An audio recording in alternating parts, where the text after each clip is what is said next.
Hello there everyone, and welcome to a Lotaeri One Off.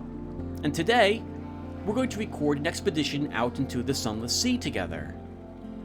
There will be some prep here, in case you want to skip this, because we're going to talk a little bit about what type of game the Sunless Sea is, how far I've gotten it, assuming I have played it before, and why we're playing this game today.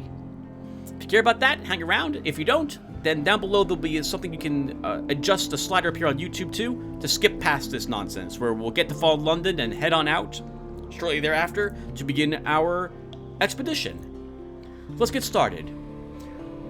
The Sunless Sea is a narrative-heavy role-playing / exploration game, but also contains most of its gameplay in the pondering grind of visiting various ports, acquiring port reports, and delivering some cargo here and there to these places.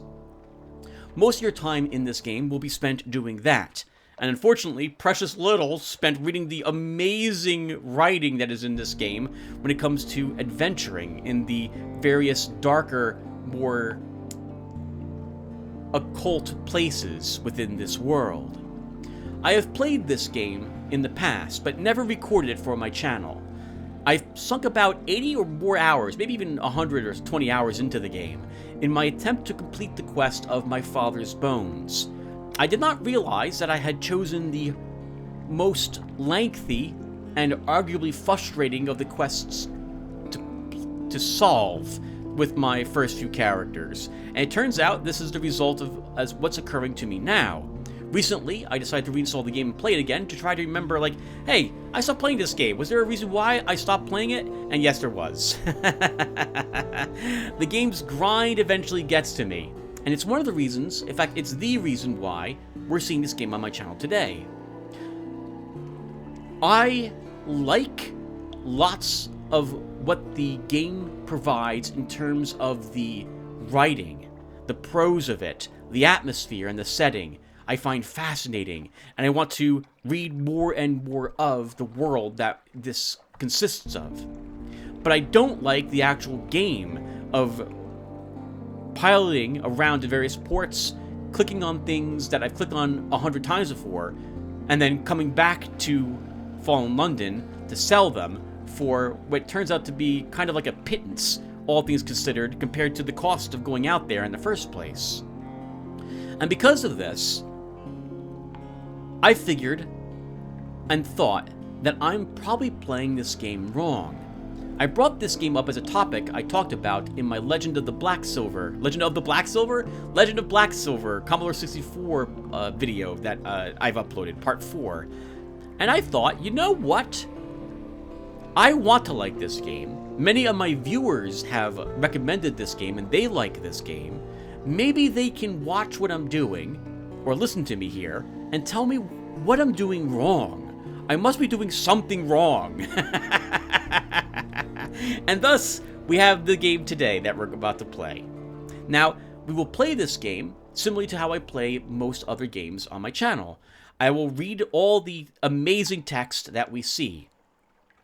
I will talk with you guys as we go from port to port to explain what is going on and why potentially I am doing the things I am doing.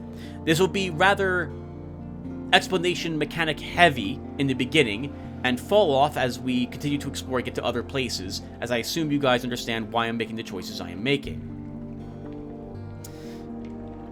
What else is there? Really, I think that's about it. I'll do a very quick summary of things before we get going, but otherwise, we'll get right into it, the meat and potatoes, because it's going to take us about 2 to 3 hours to do an expedition in Sunless Sea. It takes a while. It's a long game. And with that said, I'm going to cut the recording really quick. I know my voice is coming out okay, or I certainly hope it is. Nothing's haven't changed between now and like 10 minutes ago when I failed to record this intro before. So I still want to save this off. And now we should be good to go, viewer. So yeah, so let's go ahead and get started, shall we? Or continue. We are not starting a new character.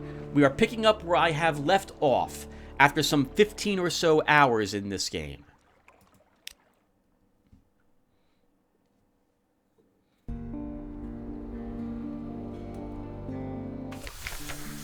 Alright, let's cover the really important things first. I'm going to let that update. Here is my map at this moment. Now remember, viewer, that I have played this game for some time in the past, so I'm familiar with how the map works. If you do not know, the places listed do not necessarily show up in the locations that you see here. There's a few other games that do something similar. They will be within a certain area of the map, but not guaranteed to be in any one particular place. For example, the Chapel of Lights, Avid Horizon, and Mount Palmerston might be shuffled over here to the east. Like, Mount Palmerston could be where the Chapel of Lights is. Chapel of Lights could be over here by the Ragged Crow, and Avid Horizon might be in the center of them, for example. But they're all guaranteed to be somewhere up here. As you can see, I have not been anywhere over here in the far east of the Untersea. So we haven't been to Irem, the Isle of Emperor of Hands, I think, is another place we haven't been to, where, like, the spiders are, and I haven't been to King Eater's Castle. We haven't been to Station 3 either. I think there's some other places around here I have missed down way over here. But for the most part, I've explored most of the Untersea. I have done work for the Blind Bruiser, I think is his name. I have done, I think, 4 jobs for him so far. I have not yet told him we're done. I kind of like doing the jobs for him. It's getting more dangerous, however. I have not yet been caught with any of the illegal goods we are smuggling for him, but we're on good terms at this moment. I have only turned in 1 vital intelligence to Fallen London, so they are the only one of the factions that have gained a little bit more over the others at this moment. I have done some of Hunter's Keep, so the big event which transpires there has happened. I have not returned there. By the big event, I mean, I don't know what to say. I want to keep this spoiler-free. On the same note, there's no way to talk about this spoiler-free, so I'll say this and then we're done. The fire has occurred. I have not returned since the fire has occurred. And as you can see as well, I have not been to Irem. For my officers and their quests, I am almost done looking for Maybe's mother. There's 2 places left. Irem and the Port of Naples. God, I hope she's not in Naples, because I don't like going to the surface in this game. But we'll find out what happens, I guess, sooner or later. I've also done, I think, 1 or 2 parts of the Irrepressible Cannoneers quest. I can't remember where we're going next for him. I'm sure we'll bump into it, though, while we're out there on the Untersea. I had not yet unlocked the Carinian Exile or Cladry Hare's quests. We have not been to King Eater's Castle yet. As such, I have not yet turned in the Gold-Eyed Engineer. My background was the priest, and I chose My Father's Bones again.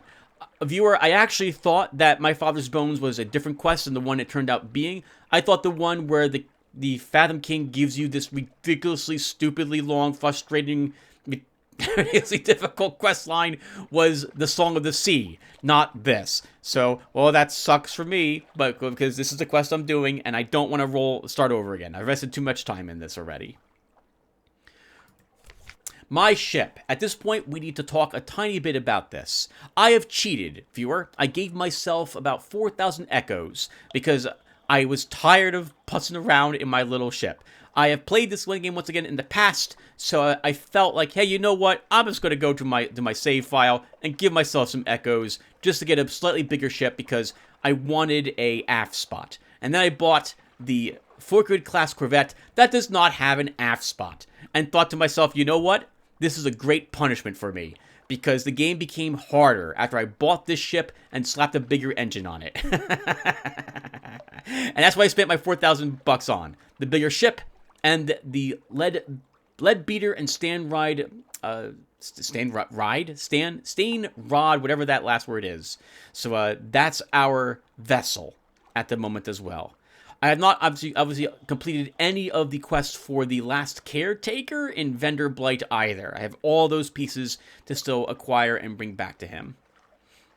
Last big event I can think of that you guys would care about is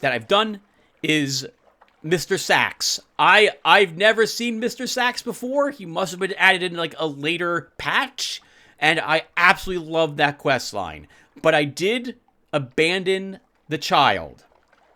Yes, I did. I'm like, nope, I don't want any more of this. We're gonna abandon him, and that's it. So I probably missed a good amount of more story there, but I wanted Mr. Sachs off of my ship as fast as could possibly be. What a fantastically written character is that demon. God, I loved having him, and I was terrified of him. Absolutely wonderful. All right, let me cut the recording again. And now, viewer, we are good to go. So, let's go ahead and summarize the world we're in before we head on out. To my recollection, at some point, London fell down beneath the earth and has found itself now, well, obviously here. Our world still exists up above this subterranean ocean that we are in. But things down here work differently, or perhaps the entire planet we are on works differently than what we are used to, viewer. This world has demons in it. It has talking animals in it. It has strange cults and monstrous creatures. Different factions vie for power down here.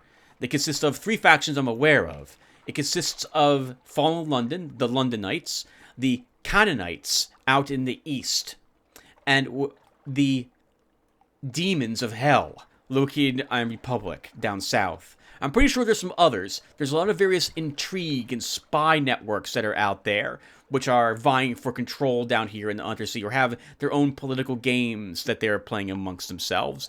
Very, very amazing. Absolutely love the writing for all this stuff. I don't really want to get embroiled with any of the spies too much in this game with this character, so I have not decided to do so. That's basically the gist of it.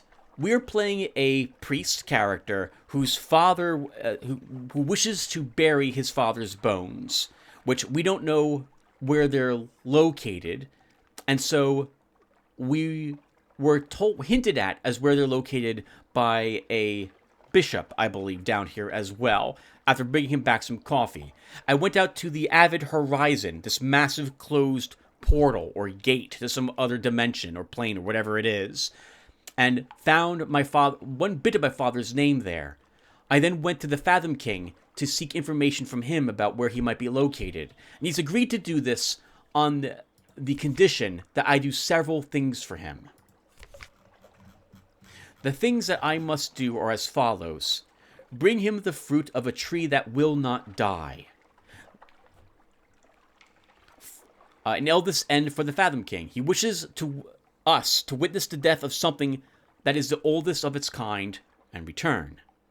We have to find a willing guest for him, someone who likes fish.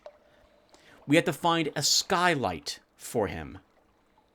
I think we need to bring him like what's called a mirror catch box to grab sunlight from up above and bring it here for him. We need to design some sort of incredible technological marvel and bring this item to him. We need to bring him the heart of some massive creature. And then he will give us information in regards to solving this stuff. Some of these are faster to solve than others. Some of them can take a really long time to solve them. In particular, the eldest end, because the only one of these I can think of that is solvable for this. I think there's 2 for every one of these. Would be doing the quest for the last caretaker. That's what I'm going to call him. That's not his name. Up in Venderblight. We'll talk a bit about Venderblight when we get there. But that itself is a 6 or 7 multi-part quest that involves us solving filling all of these pages with the proper things for his book that he wants. And each of these is rather involved as well. So it can take a long time to complete this quest. Like, we're talking 100 hours or more playing this game. Now, I could cheat again and just give myself these things, but some of the fun of the game is supposed to be doing these encounters, seeing what archaic and occult or horrifying things might be out there. And so I have not yet done this. I don't want to do it. So, or cheat, that is. I want to do the game, but I don't want to cheat to do it. More than I've already done. So, with that said, you are now familiar perhaps a little bit with who my character is, the world that we are in, and now we'll talk a little bit about what we're going to do. We are an undersea captain. Our main task and the way we earn money in this game seems to be visiting all the ports which are scattered around in this world. Like Venderblight, Wither, Codex, Demo Island, Nuncio, and gathering what's called a port report. Upon returning to Fallen London, you can turn these in to the Admiralty, and they will give you some echoes, that's the currency of this world, coins, and fuel. You're going to need this to purchase, like, the coins, to help purchase supplies and earn a little more fuel afterwards to make up for your adventure out here. You want to end up, obviously, with more money than you spent when you're out here, and I'm finding it difficult to remember how to do this, or if it's even possible to do it. I think it becomes easier if I can reach Iram, which I have not been to yet. So maybe that's what I should have focused on, but I did not do so. Alright, so with all that said, let's now prepare for our expedition. My plan in this episode will be for us to swing up north first, visiting places and gathering port reports, and reading the descriptions of these places so you guys can see why I like this. But parts of this game I do like, all the writing that is in it, which is amazing. We'll swing down here to Abbey Rock, and then we'll swing out this direction to see if there's any island that I missed out here, before going back to Pigmoat Island, down the Gator's Ward, Iron Republic, where we will refuel. We'll head to the Melting Isles to get some more food, Port Carnelian to pick up some coffee beans, swing out this direction to visit King Gator's Castle, which is here, where we will complete 2 quests. We'll then probably head on to the north, maybe visit the Uttershroom, Polythreme, Godfall, Khan's Shadow, where we'll probably have to resupply again. That's expensive. And then up here to Iram. Then we'll make a beeline back to Fallen London, is my thought as to how we're going to do it.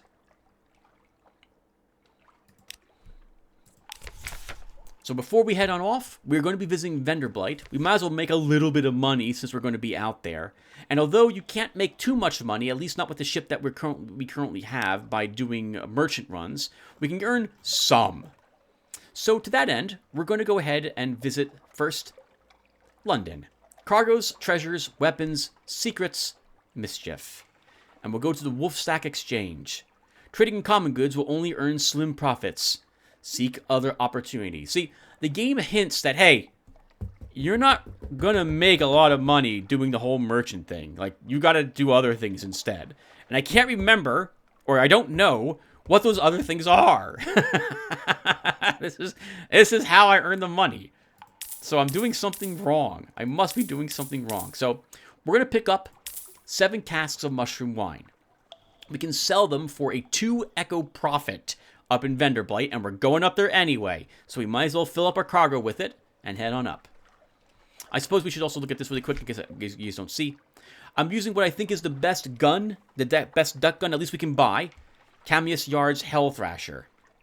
We have the We Are Clay, 3 clay golems, effectively, that are helping us with our engines. We have a soft glim lamp, and the lead beater and stand rod engine, a plus 1,500 engine power engine.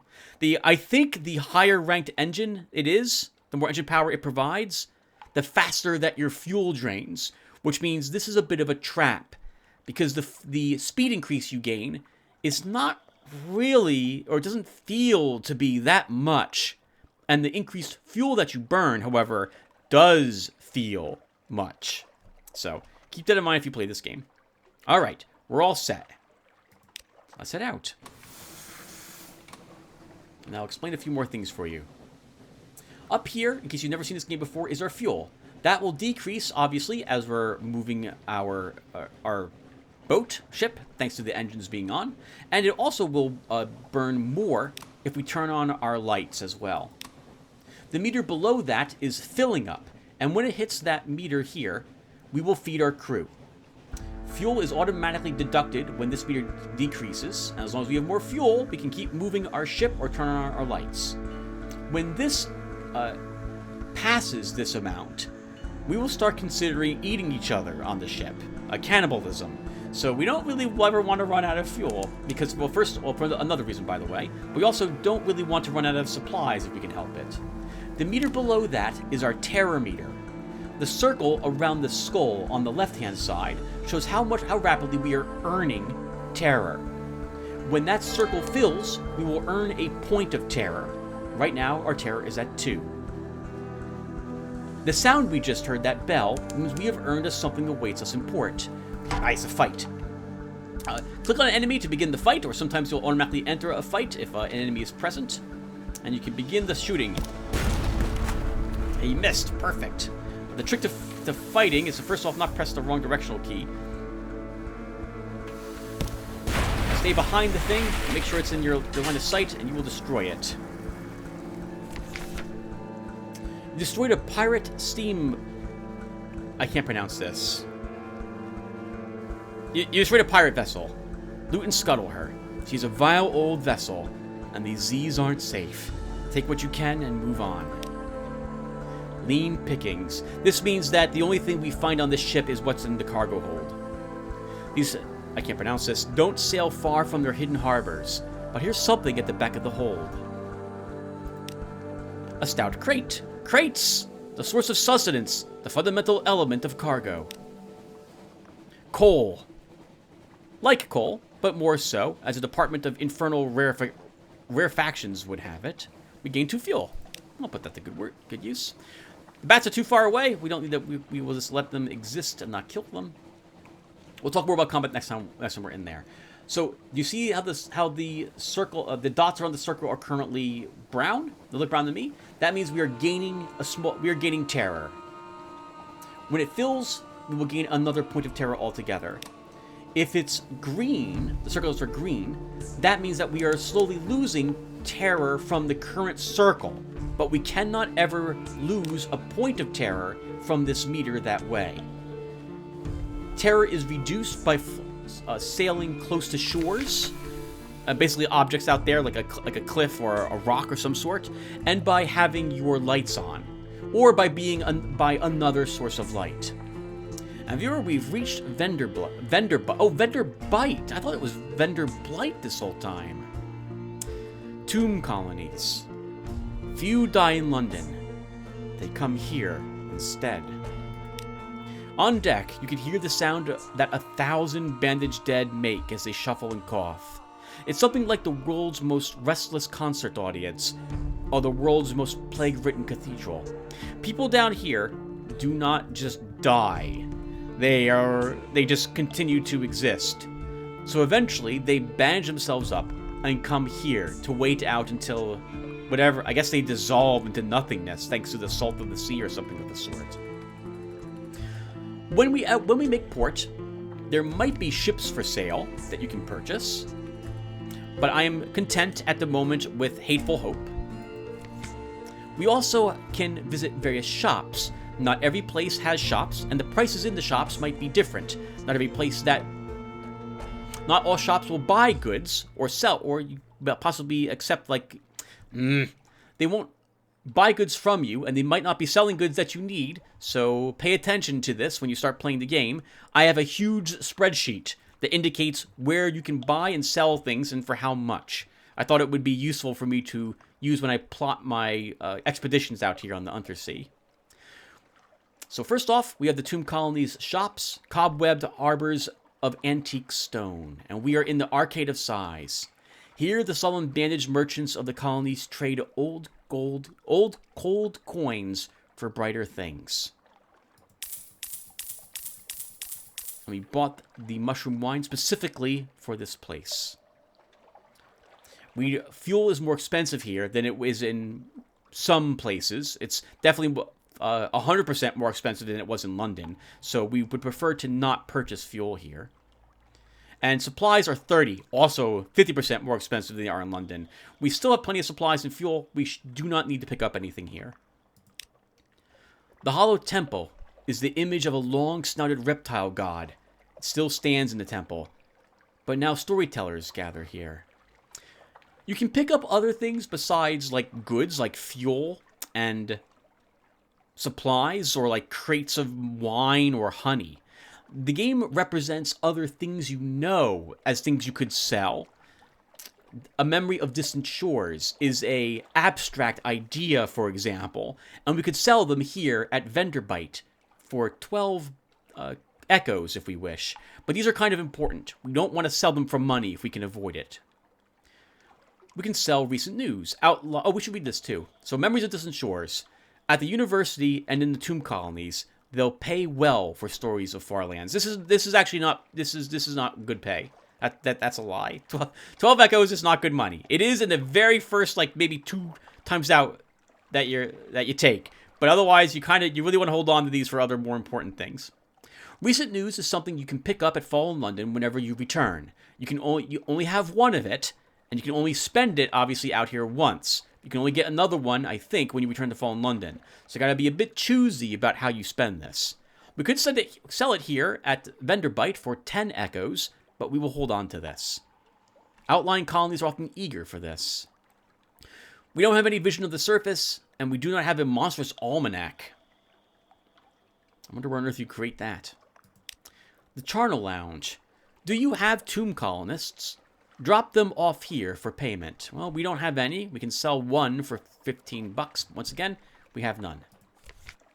So now let's go ahead and walk into the tomb colonies. The tomb colony of VendorByte. On deck, you could hear the sound at 1,000... Oh, we read this already, right? We did. Oh, maybe we didn't. I think we did. Did we?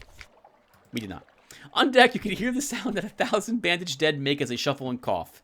It's something like the world's most restless concert audience, or the world's most plague-ridden cathedral. As I mentioned, there are these meters up here that you're managing, and there is also this, something awaits you in port. This is an invisible meter that is filled, and once it fills, based on the amount of time you are not sitting in a port, you can spend this in various ports, if this option is present. So here, let's go ahead and first get what's called a port report. Gather gossip. Who's plotting what out in the tomb colonies? Along the coast of the Untersea, it's remarkably hard to die. The decrepit and nearly dead who leave London become tomb colonists and settle here in bandaged peace. But they don't give up their ties to home, or their politics. You gather a haul of complex clues, enough to keep your contacts in London interested. Okay, we gained information about what is currently happening in VendorByte, and when we return to London, we can get paid echoes and fuel for this. Almost every single port you dock at that you can get a port report from will earn you 1 fuel, with one exception so far, the canal, because it's really close to London, and they basically know what's going on there. You also get echoes for these. Generally, the echoes you earn is determined by how far away the place was, and or how difficult it is to acquire a port report from there. Most port reports you get are just, you click on it, you get the port report, all's good. Some are more difficult. Some stop being given to you as things change in the place as well. Keep that in mind if you play the game. We can explore, so why not take a chance? Explore VendorByte. Here, they favor candlelight over gaslight. The shadows are swagged like cobwebs. The tomb colonists stand still enough to be mistaken for sculpture until they laugh or cough. 1 building in 3 seems abandoned. Let's see what happens. The Carmine Chapel. A little chapel stands alone. You poke your head through the door. The walls are a deep red, just this side of scarlet. A ruby-tinted window at the back glows a steady light. An electric lamp behind the glass? Rare and expensive, but this is no gaslight. No one is here. And yet, you have the sensation that only a moment ago, someone must have been. I have not done this one yet. This is interesting.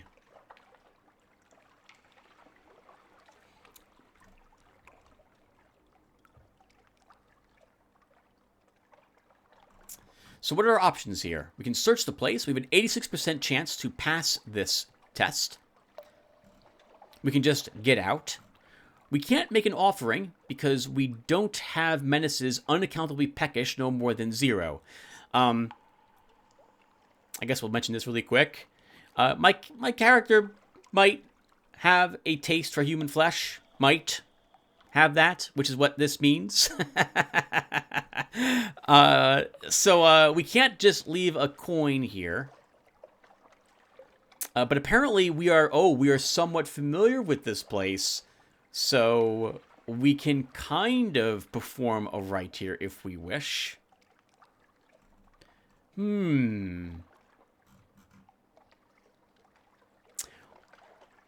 Why don't we search the place? We'll see how this works. So, in addition to, so if it's first time seeing this, viewer, you have statistics in this game. Iron, which is your strength, determines how much damage you do with your weapons on your ship. Increases it basically a little bit. We have mirrors, which on our ship, for our ship, determines how quickly we gain a firing solution, how quickly the cooldown on our guns happens. In terms of our captain, it's our ability, it's like an awareness check. It allows us to detect things that might otherwise be hidden from us. Veils is the opposite. It allows us to perform like a obfuscation with our captain. And our ship, it determines the amount of time it takes between when an enemy will notice us.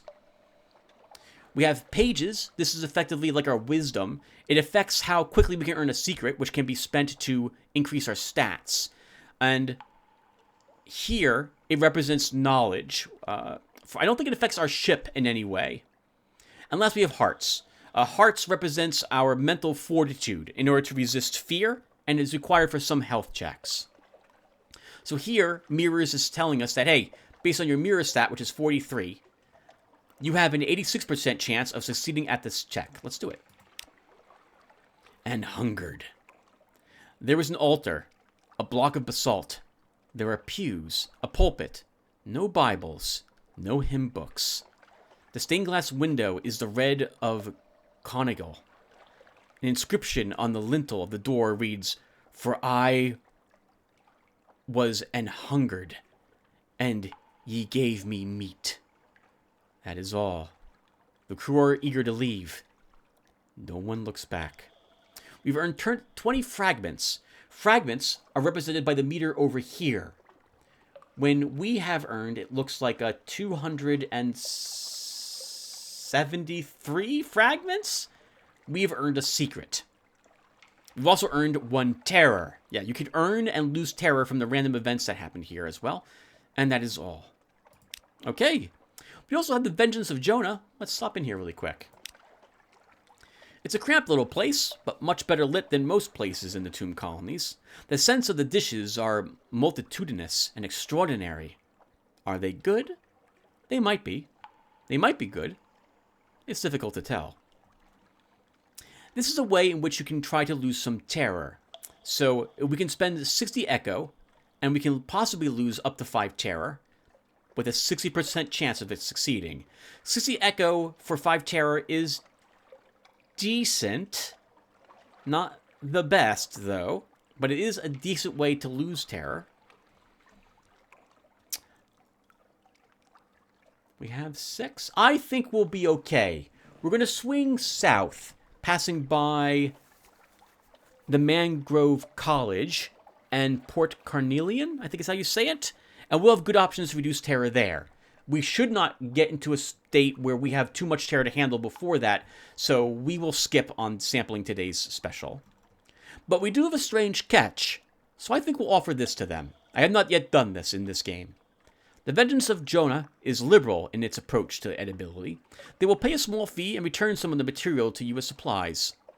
Your luck quality gives you a 50% chance of success. Let's go ahead and give it a chance. A find! Oh, yes, this one is interesting. Certain of the organs may be consumed only if boiled in the beastone venom. They're remarkably nutritious, although the taste does rather linger. Good Lord, does it linger. Move on, taste. Move on. You were fortunate. We lost 1 strange catch. We earned 5 echo. That's not a whole lot, but we'll take whatever we can get. And more importantly, we earned 3 additional supplies, bringing us back up to 14. Wow, not bad. How's our hold looking? Room for 6 more things. I don't think there's anything here we can really purchase. There is not. Okay. All right, guys. So, vendor bite is done. Let's head up now to Wither. Time is paused. The game pauses whenever you pop up the map, by the way. Now, I'll talk strategy a little bit. I flick on and off my lights depending upon what my fear meter is. Like right now, we can leave it off. There we go. We're in the red. We turn it on. We walk over here. We're losing a little bit of fear. Turn it off. Oh, just as it increased a little bit. Turn it on. We're getting red terror. I tend to hug the coastlines, which maybe I shouldn't do. That over there is a lifeberg, is what that is called. It's a gigantic monster. And if I was armed with something that could stun it, I would fight it. But I am not. And it's kind of heading right where we're going. Okay, good.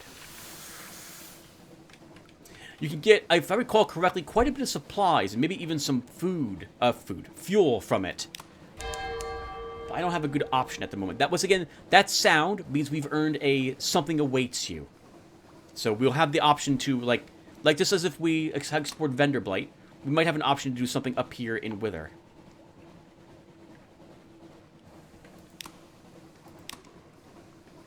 Yes, it is important that you manage your fuel by doing what you see me doing with my lights and what have you. Wither. A chilly city beside a waste of salt. That's what this massive plain here is. Just salt. Behind the great arc over the bay, the pale wastes stretch, white and silent as the face of the moon. From here, you might almost imagine they were snow. North of the city, the salt pools fizz with unlikely color. That must be these over here. So, we're here. We'll go ahead and gather a port report. The citizens of Wither enjoy questions, so much so that they always answer a question with another question. This can make intelligence gathering frustrating. Are you asking for any particular reason? At what time of day? Is that your hat? Might it be 6? It could be 6. Eventually, you cobble together enough implication and supposition to compose a report. We could do shore leave here, but this is expensive. 50 echo, for what looks like you might reduce it by like maybe 5? Maybe less? I don't really, but we don't, once again, we don't need to do it here. And this is a bit dangerous because it requires you doing a chance. We have a 100% chance of success, though. So I guess we'll skip this. Oh, maybe's mother might be here. What is this? No, it's locked. No. We were already here. And so this is locked because I've already searched Wither for this. Okay. So we do have something awaits us. Let's spend it. Wither is a quiet, chilly town of gray stone and closed courtyards. The people are neither exactly unfriendly nor exactly hospitable. They have the irritating habit of answering a question with a question. Here and there are odd sights tucked away. The wind speaks. You fall into a reverie as you wander the shore. There are words in the wind, a story of sorts. Of a gate in the north, of a pale light that began there, of a drowned light that will end there, of a high wilderness that other ships may sail. Lift your eyes. On the wall of a salt works, someone has scrawled, "Is there a sea more sunless?" You've gained 10 fragments, and we now have the gods of the sea Storm's attention. That is all. Any shops? Fortune's not selling anything that I would consider purchasing. The Hunter's Cage. We could sell some supplies to pick up some Tales of Terror here. But, well, I think it would be better for Stygian Ivory than selling the supplies we're going to need. So, we won't make any purchases here. Yeah, those ships for sale, not that I'd be looking to buy any. And we also have the House of the Question. Northwest of Witherton, the House of the Question stands alone. Here the initiates of the house make offerings to the 3 gods of the deep sea, and perhaps a 4th who is not a god. It's the one place in Wither we can sometimes get a straight answer. For a price. Gaining the attention of a god is useful chiefly for lifting curses. So I do not know what this means.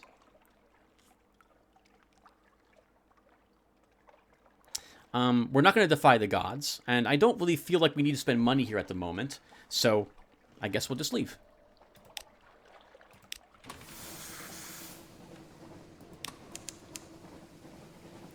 And we'll head to Codex, which is right across the way. I still gain a little bit of terror. There we go. Begin to slow it, sail close to the outcrop here near Codex. You do also, viewer, from my playing this years ago and recently, want to try to avoid making like too many twists and turns. You don't want to do like a zigzag pattern. Go straight, save your fuel, because you're gonna run out if you don't care for that. Codex, an Isle of Answers, right across from where they do nothing but ask questions. Codex, a desperate cave full of mute exiles, and an inexplicable colony of shivering, bad-tempered monkeys. So, we can't get a doomed monster hunter. This is, I believe, these are... How to describe this? Okay. This is ammunition. It's horrifically expensive ammunition, but it is ammunition for a powerful, unbelievably strong cannon, if I remember correctly.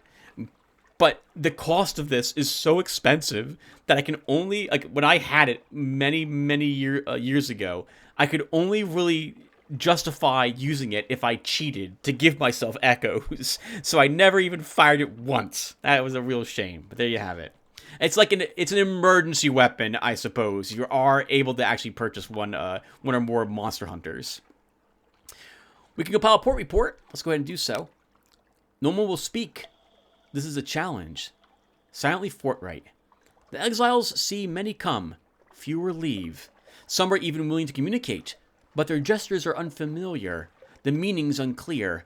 Even when you can understand, these are answers without questions, as useless as a key without a lock. We can buy fuel and supplies here, but we don't need to. There's no shops here.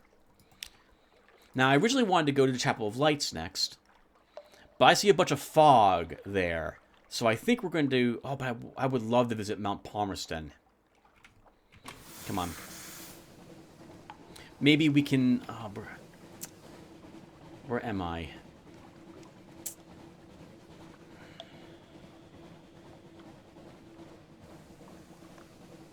Okay. How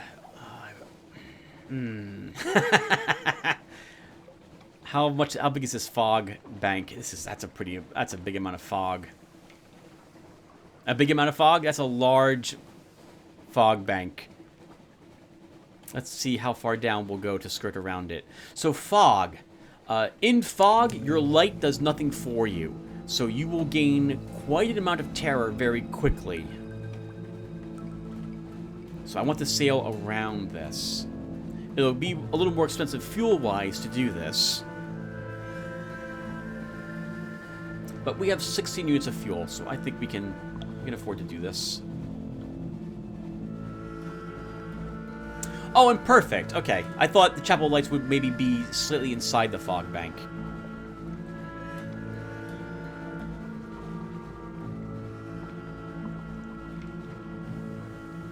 Managing all of your meters is very important.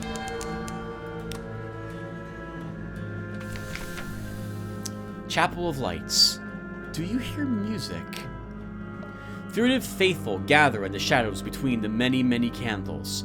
A bell tolls in the chapel tower, cracked iron laughter. Beware. The aisle is full of voices. Gather intelligence. What occurs here between the darkness and the light? A smiling priest in a red cassock tends the chapel. The congregation are shy of light. They come and go in little ships, and it's strangely difficult to count them. Perhaps some of them are imaginary. Still, you note the name of a ship or two. We have 11 supplies. We could attend a service at the chapel, which means we haven't been here before, so we get a memoirs, lessons of the chapel, but it would also cost us 5 supplies to do it.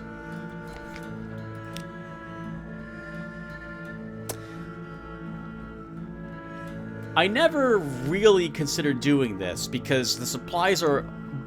So far, with this character, the Chapel of Lights is one of the places I'm hitting first. And we're going to burn through quite a bit of supplies going out throughout the Undersea.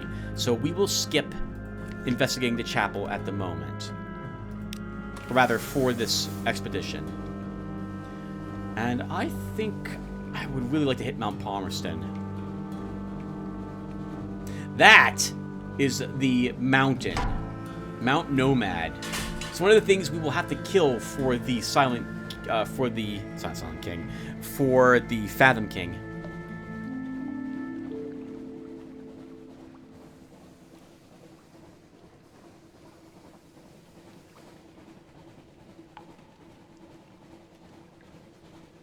Yep. So I did a lot of talking. Now we're done doing a lot of talking. So let's talk a little bit about my experience with this. This, what we're seeing here, is most of the game. The speed of the boat feels right to me. You feel like you are... It's a ponderously slow to make it from port to port. And it gives you the feeling of... Oh, what saw me down there? Oh, that's a demon-driven vessel. We don't want to fight that if we can help it. But I don't think they'll come too close to Mount Palmerston. Still, I wish this was a little faster, because of how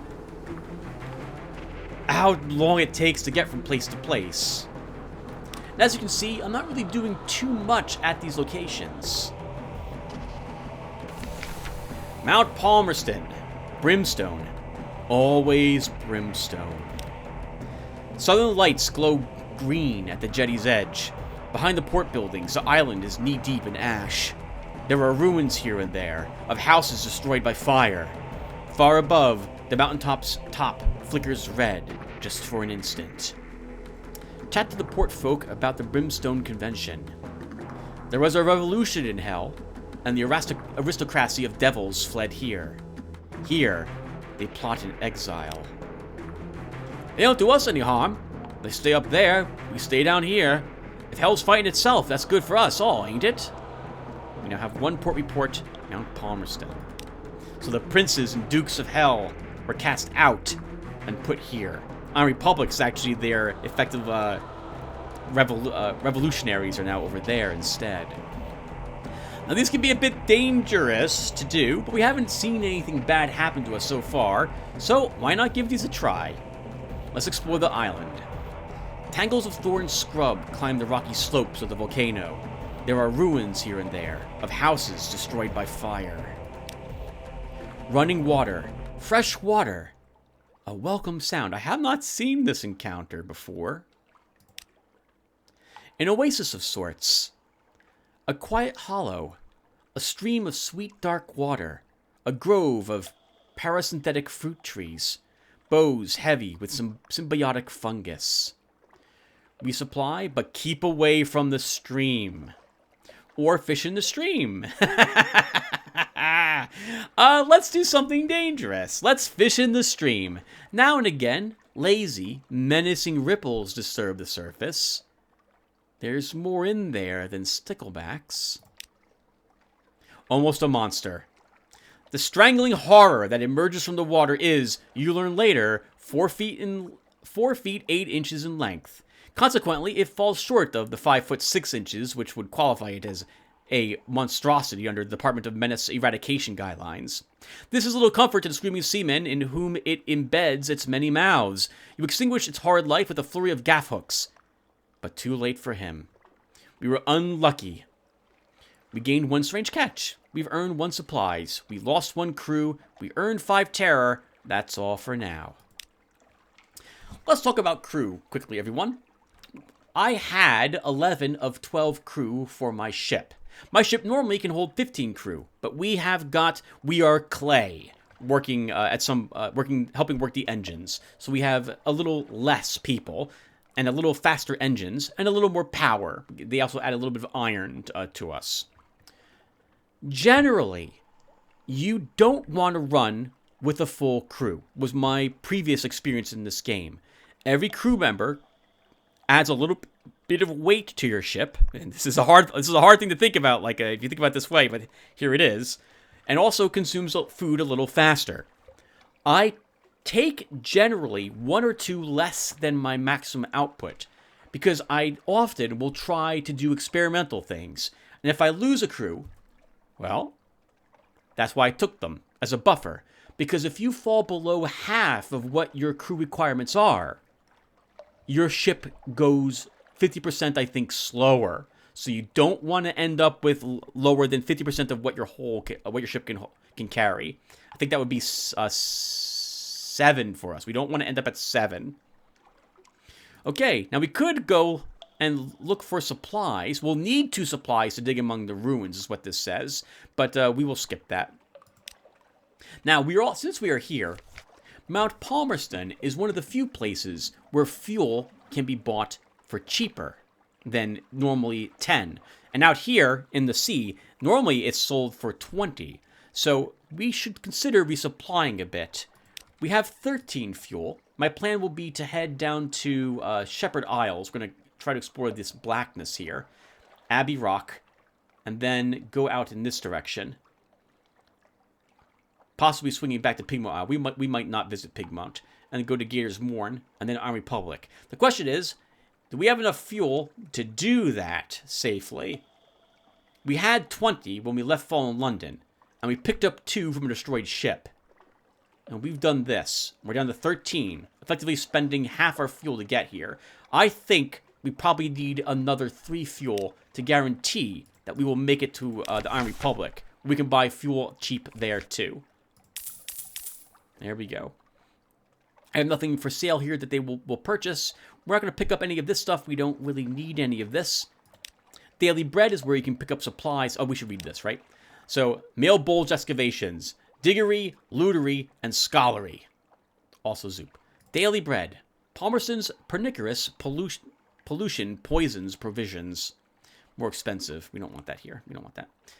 Actually, while we're here, should we buy some ambiguous earth? You can turn this in, if I remember correctly, to the Alarming Scholar in Fallen London, which could earn you... It's a chance you earn some amount of money, like maybe 50 echoes, or 1 echo, depending upon if a thinking creature made it or the sea made it. But you don't know which did until you bring it to them. Let's buy 1 of it. Okay, our next stop is Shepherd Isles. Oh, we want to avoid that ship.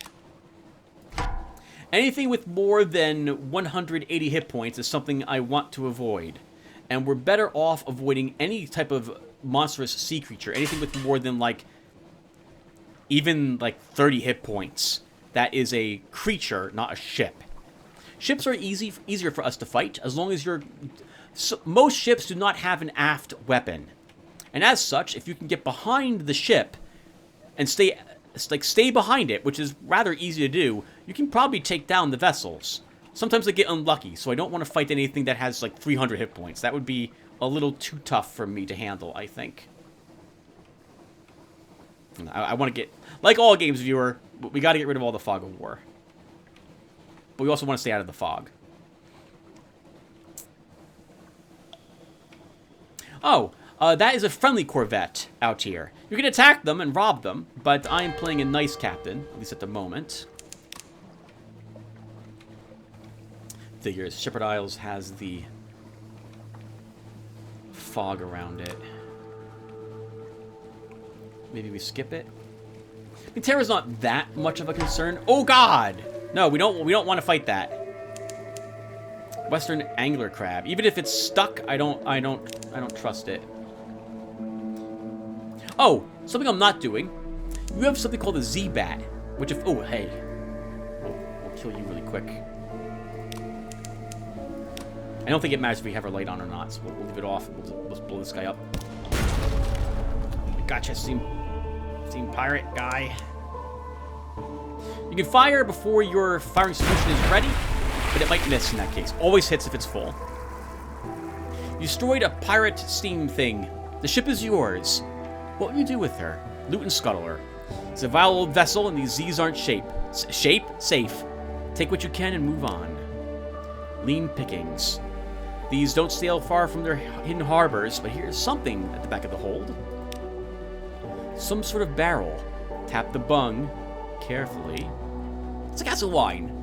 In the flaring light, it's Z dark, but the taste is the darkness of autumn. Mushroom wine. An acquired taste, perhaps, but once you've acquired it, you go back to grapes. Nice little bubbles of goo, grapes. I don't think of them that way. They're pretty delicious. I haven't had them in a while though. I always buy fruit at the store viewer, but I'm pretty bad at eating it. With the exception of bananas, I'm generally good at eating one of them for breakfast if I have them.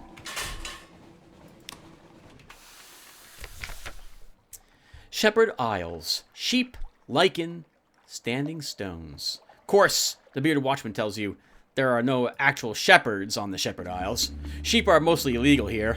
No, indeed, it's just the name of the gentleman that found the Isles. Greybeards sitting in the village square nod solemnly. No sheep, one says. But plenty of tales. Ask us anything. Well, first off, let's go ahead and compile a report. Oh, yes, my yes. There's bins going on. In the bleak of light of false stars, surface boiling like a porridge pot, up with a roar of steam and a flash of fire. 3 widows swimming, tentacles. And then we saw His Highness. There is rather a lot of this material. So, we do have something awaits you. But we're also close to the Silent Sisterhood, I think is what they are, or the Abbey, and so we won't recover our we won't get another something awaits us if we leave port and go straight there. Now nothing stops us from just sitting out in the waters and waiting for one to appear, but I tend not to do that. Though I have done that on occasion, especially down near the Mangrove College to get rid of fear or get food. In any case, I think we will spend one here. So if you have the picnic, it is 5 echo, and I think you. Oh, is it only 5 echo? I thought it was more echo than that. You can lose, I think you lose 2 terror if you choose this option, which is not so bad for 5 echo, I think. Or maybe you gain. Oh no, I think you gain echo. Echo, fear, terror. Who cares, Tim? Choose one of these. So we're gonna choose one of these. These give you the results of these are how to describe this. I think the way this works for these options is that when you make port, these 3 have been determined to give you a particular reward for going to them. I've been to this place and gotten the reward that I got from this place once, and been here and gotten the reward from this particular one twice, and then this one once, for example. So it seems to be that you get a choice of rewards, or gifts, or whatever you want to call it, but what you get is not set in stone. Or is set in stone, rather, but what you choose determines. Oh my goodness, I'm messing this up. I hope I made sense with what I said. Imagine 3 different coins placed under 3 cups, and all those cups are shuffled. That's what this represents. So let's choose Tales of the 3 Graves. Who sleeps beneath the turf? Over on that island to the northwest. The Shellonite, right? They're hunters. They killed a turtle the size of London and built their city in its shell. A ship from the Shellonite came by, hunting the midnight whale. 3 of them had died cowards, so their bodies couldn't go to the Z. They paid us for the land, in whale ivory. I still got a piece, but I keeps it safe. We earned 1 Z story, and we earned 1 memory of distant shores. Alright, not bad. No terror gained. And that is it. Now, you might have noticed that in some of these places, we can get an officer to join us.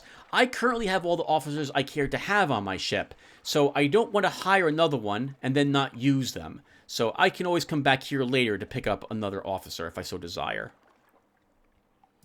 As for shops, once again, fuel and supplies are available, but a little too expensive. I don't want to buy them. They have no special ships here. Off we go.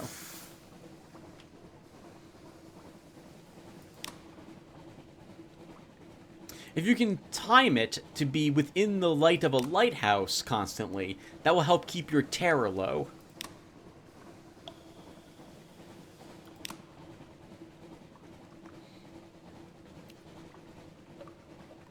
I'm not so good at it.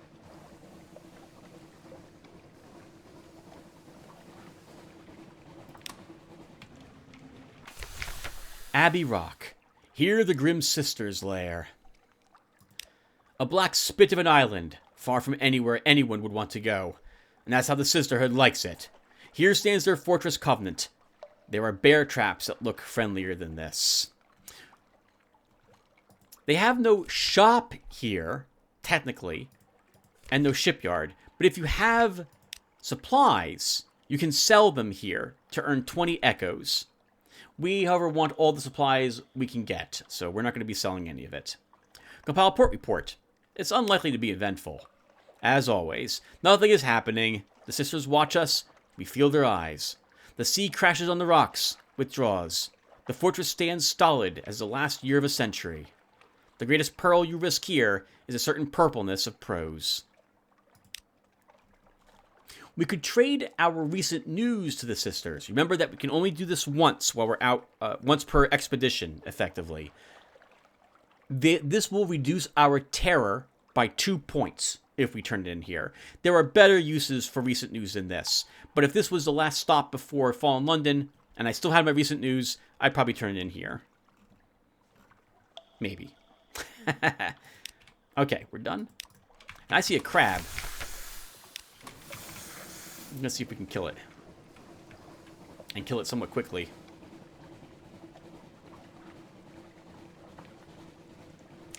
Coming for you, crab.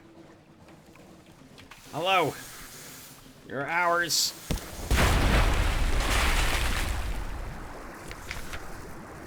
The Megalops defeated.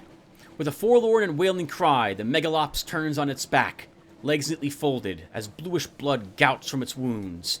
Its golden glow begins to dim. You can butcher it, and you won't get... It says for supplies, but you won't get a supply to my knowledge. But it will reduce your hunger meter, whatever it is, down to 0. So it would behoove us to eat it now, because we have over half of our... Well, half of our hunger meter filled, which is pretty good. We could also dissect it, though. This is one of the only ways you can reliably get fragments once you've done a good amount of exploring in the world. The amount of secrets that you earn, which again, these are used to improve your stats, you get a whole lot in the beginning of the game, because you earn secrets for new places that you find. But as those dry up, like, you're kind of reaching max level, this is one of the few ways you can earn more fragments to help you with that. So we'll dissect it for knowledge, and because we have 36 pages, we have a 100% chance of succeeding this. You set to work with your knives and acids. It's an undistinguished adolescent specimen, a megalops, of one of the deep Z crab species, but its eyes, normally vestigial in those trogger-like beasts, are large and rather beautiful. The golden glow is almost gone now, although sparks leap now and then to your knife. 25 fragments. So I said we're going out here to explore. We are going to do that. Let's see. Oh, there is a port here at Station 3. Depot A. Well, let's go ahead and stop on in. I have not been here yet, and it's been many years since I was last at this station. So I don't remember this place so well. In other words, this will be as new for me, viewer, effectively, as it is for you guys. Station 3. We may infer a Station 1 and a Station 2. We may conjecture a Station 4. No special ships for sale. No shops here either. Machinery hums behind high steel walls. Up the hill, there are visible outlines of warehouses and a building with a spire. But the lamps are low where they burn at all. And your ship, the only one in the harbor.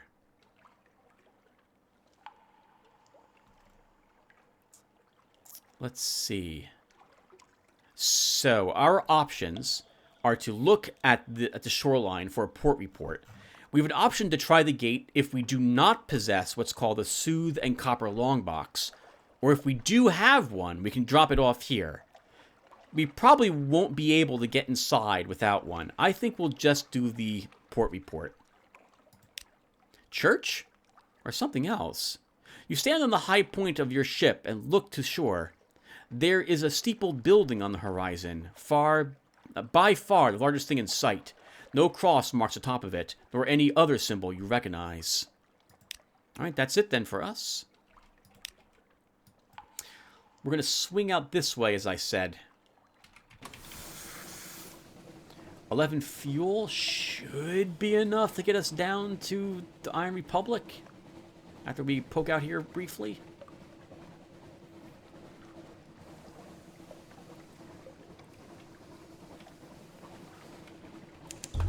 Send out our Z-Bat. Oh, there's something here. What is this? What is this? What is that? Is that something? We care about you? No islands within the Z-Bat's range. What are you? Hey! Oh, okay. We can get some decent stuff for this. So we're gonna fight you. We might take some damage, but it's okay. We have a lot of hull. Ah! Right back at you, jerk. An Acleus-class corvette. A lot of your battle is doing this, viewer. Battles with ships tend to be what you see right there. That's a flare that lets them fire faster at us. Use their firing solution as long as we're inside the glow. But thankfully, they had to turn around to get us. And we're not going to let them do that. Ooh. Well, I didn't want them to do it.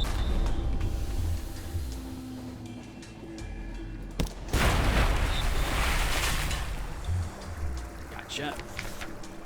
You defeated an Acleus-class vessel. Crippled, broken, already feeding the Z's endless hunger. The remains of the ship but scraps of sinking cargo and a few buoyant parts of its splintered carcass. I've never chosen to leave the wreckage because I always want what's left here, so we're going to do that again. The pirate poet made this class popular with corsairs and smugglers. A pity so little remains to plunder. A fishing expedition. The crew manages to scoop up a few crates before the sinking ship loses its struggle with inevitability. What's this? We've got a cache of curiosities, 2 supplies, and 1 fuel. Some sort of barrel. It's a cask of wine. So we've already read this, so we're going to just skip reading this again. And we get another cask of mushroom wine. So this is also something I suppose I should mention. And one of the things I have a problem with about this game. When you've read something already, you don't really read it again. Like, occasionally I do, to remember sometimes what was written. But you tend to just click very quickly. So most of the game is me going to these ports and clicking port report and then leaving. There's nothing there I want except for that. Generally, most of the time. Sometimes I'll do an explore, but it will tend to be something I've already seen before. And so, thus, I already know possibly what the best thing is to choose. And thus, I don't, I don't choose the mistake options, but choose the ones I care about instead. What is this place? Oh, this is the Fallen Lions. The Salt Lions. Okay. I remember this place being important the last time I'd played the game, but obviously I have not been here since I've started playing it again, since I played this game recently, viewers. So, once again, this will be a new place for us. Or, yeah. Yep. Salt Lions. There is vast sorrow in their empty eyes. No ships, no shops. Let's go in. 2 basalt beasts, cathedral-sized. They frown eternally at each other across the black waves. The north one carries an encampment. Creeping human figures eat away at its features like rot. Picking. There is a supply dock below. Compile port report. Time, basalt, dissolution. Basalt stones are the ones that are shaped like a hexagon, right? I think. I'm pretty sure that that's the one. They're very neatly ordered. Notes for the Admiralty. Record the activities of the Unmakers, such as, that's a great name for them, such as they are Rite of Stone and Silence. What else can we do here? Carry Sphinx Stone to London. We need 20 spots in our hold. We do not have the cargo space. The Unmakers, so we can't do this. We don't have the space, so we just won't do that. I wonder, though, like, this is kind of close to London. Is this a good merchant run to make, I wonder? We're going to swing kind of past this on the way back to London, and we'll have some empty spots then. So, maybe we'll do this on the way back and see how much profit this makes us. Assuming we live to tell that tale. Visit the Unmakers. Muscular pick wielders rest on camp stools, watching you approach, passing hip flasks around. What on earth word is this? Unctuous overseer beckons you to sit. Fungal Tissian and tea cakes. We get funding from the bazaar, it's true, but Station 4? I wouldn't call it Station 4. It's a little grandiose. The stones are stuffed with secrets, but most of them are used as garden statuary or occult ballast. Most of them. Some go down to the places under the bazaar. More tea cakes. Absolutely. Gain a fragment. And we lost 5 terror. That's pretty good. I'll have to make sure I slip this place into my my visits from time to time.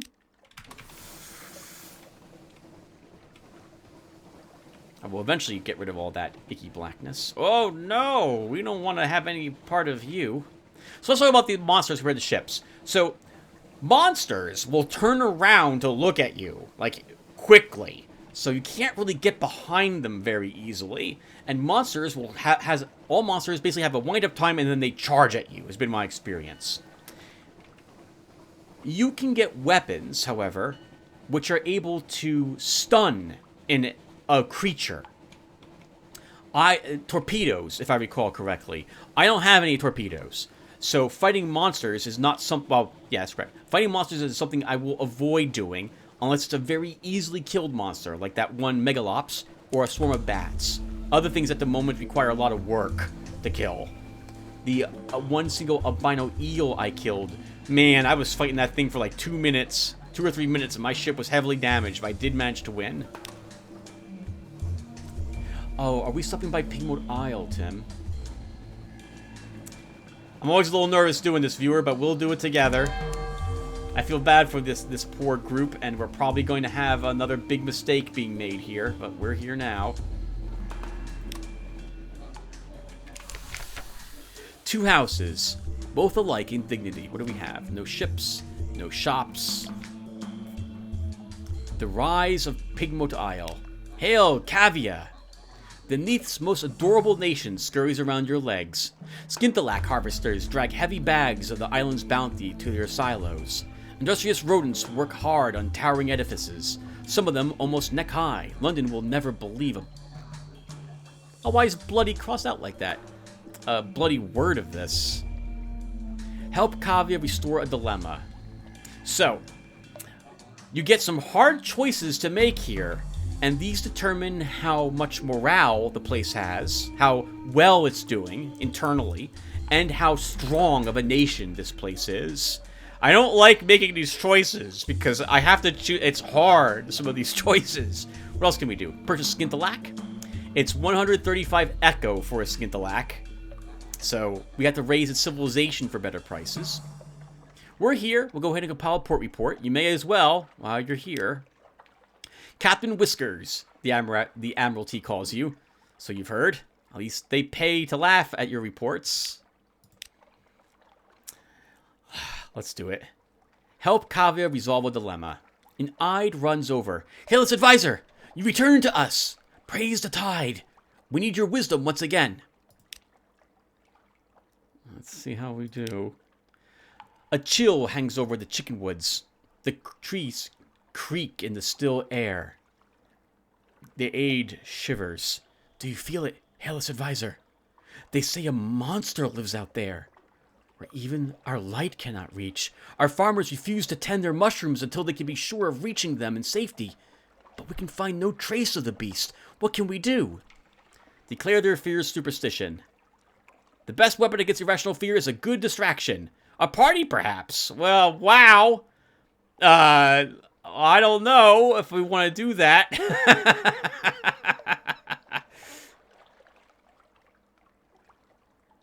It's an 84% chance of success.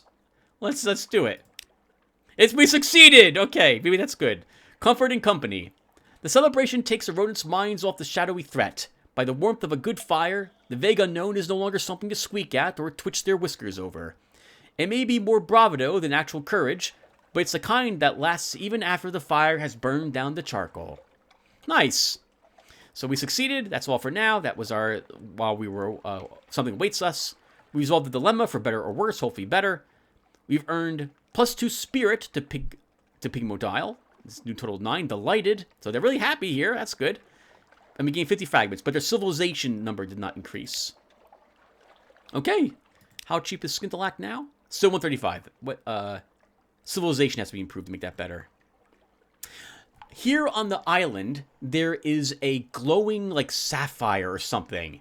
And you can try to steal it, but every time we improve the might of the island, it gets tougher to do. I cannot bring myself to attempt to steal it from them. I like these little rodents too much. I suppose I forgot to mention, by the way, when I started this out, that I did do the Pigmote Isle main quest when I arrived here the first time. I really like that one. Okay, so we're going to go to Gator's Mourn next. Actually, do we, okay. We're going to kind of go to Gator's Mourn because I want to fight some more ships. And generally, there's 1 or 2 ships out and around here. This is the pirates, I don't know what to call it, what to say. Headquarters? We do have flasks of wine. I can't remember if they're sold here. Normally, viewer, I have my spreadsheet open and in front of me so I can look and see how expensive things are, where I'm going. I guess we'll stop by here and see what they're selling.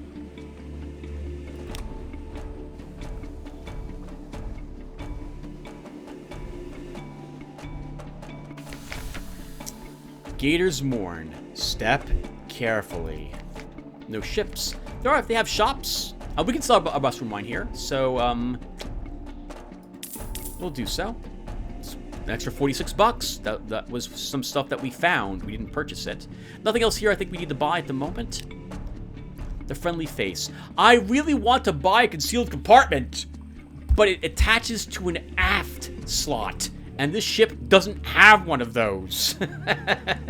I am aware, viewer, that I can cheat and go into my save file and give my ship one, which I am very tempted to do. But I won't do it here now.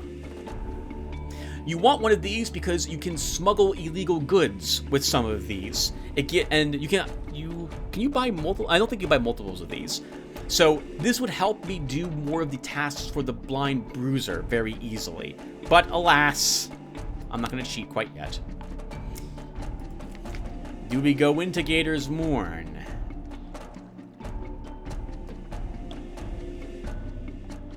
Sure.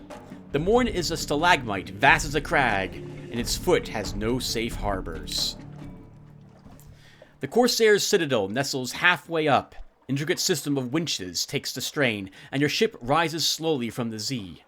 Her hull creaks in protest. Grizzled sailors groan and cling to stanchions. Higher, higher. Now the Untersee shimmers like glass below. Children clambering in crevices cheer and wave alarmingly. The winch motor slows, and you hang in a cradle next to a red-bowed pirate cutter.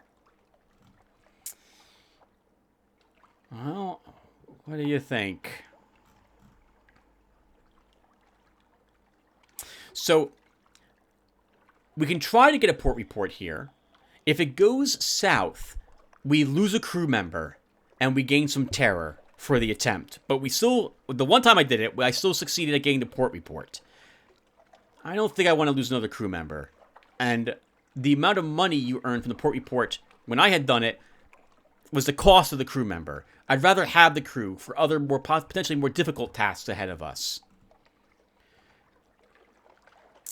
Wow, we have no ill-gotten gains. Let's see. Introduce Blemmingtons to the Mourn. We don't have any Blemmingtons. Another afternoon at the Arrant Limpet. A drinking den by the cock cradles is a good place for your crew to find companionship and let off steam. But although Gator's Mourn is a free port, the Corsairs prefer their own, and look askance at respectable Londoners. I think we'll still give it a try. Cold shoulders at Arrant Limpant. Conversation quietens as the drinkers look around. You've been here too long, and you're attracting the wrong kind of attention. Time to move on. We gained 1 terror. All right. I guess we're just going to go ahead and leave.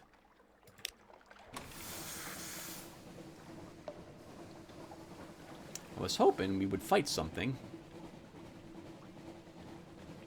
Now, we have to make a really hard choice really quickly, viewer. I wanted to go down to the Mangrove College next, but we're running low on fuel. Oh, no, that's a lighthouse, not a ship. So we kind of need to go... Oh, okay. Well, this might solve some of that dilemma. That's a pirate frigate. They will generally have good supplies, so we are totally going to end them. It's a crack pirate frigate. I don't think there's any difference between a crack pirate frigate and a normal one, other than this one has more hit points and hits slightly harder. But the amount of goods that they carry is the same.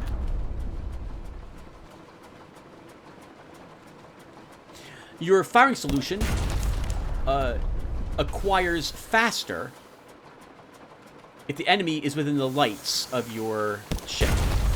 Which is why you see me turning around to try to get the ship in those lights.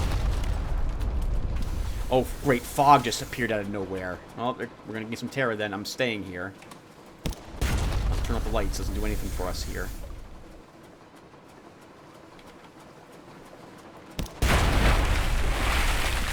Now, when you destroy a ship, by the way, viewer, you lose some terror. I don't understand the calculation, but you do lose some. It looks as if I lose more terror the higher terror level I have, but I haven't tried to calculate it yet, so keep that in mind as well when we're playing. Killing ships is a good way to get supplies, fuel, potentially, this ship especially, and reduce terror. But you are using fuel and supplies as you are attempting to whittle it down. Alright, Luton Scuttler. She's a vile old vessel and these seas aren't safe. Take what you can and move on. What's this? Here's something in the back of the hold. Hey, we gained 2 supplies and 2 fuel. An intriguingly lumpy sack. It's probably not a sack full of skulls. Skinthalak. Deliciously glittering skinthalak, harvested from deep coral nodes. Your crew, oh and ah. One clumsily attempts to filch a single glowing lump.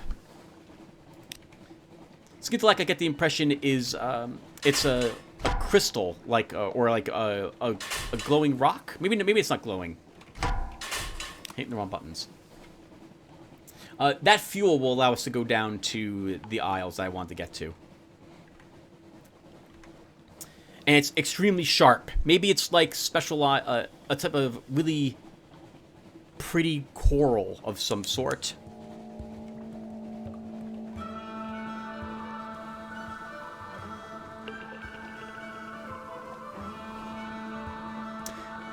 I remember trying at one point to calculate if it was better for me to have terror or lights on. And I'm pretty sure in most of my earlier calculations from years ago, I remember always wanting my lights on whenever I could. Like the cost of the fuel is better than the cost of reducing terror most of the time. Which is why we're using my lights. I say this because if I'm wrong, hopefully one of you guys can correct me. Mangrove College. The wise and wicked seek sanctuary here, where the fruits are plenty and the woods wild. Alright, no shops or shipyards here. Let's go ahead and visit. A steaming sprawl of parasynthetic vegetation, and a village. Barely a village. Hold walls, roofs in disrepair, stilts leaning dangerously. It looks to have been assembled by drunks in a hurry. Dock carefully. So, first off, we want that port report. Sages, scholars, philosophers, naturalists, poets, dreamers, here to pursue their rarefied ideals in a land of muddy functity. The thinkers of the Mangrove College continue their untroubled and sedentary existence. New schools of philosophy are born and die like bubbles. Extraordinary poetries are written in water. The occasional retired pirate tries, and fails, to get invited to salons. Here, for this port report, all of our current hunger is expunged, and we also gained 1 free supply. Next. Can we pick up, like, a single passenger here? We have this pick up a passenger, but I think this is a little different.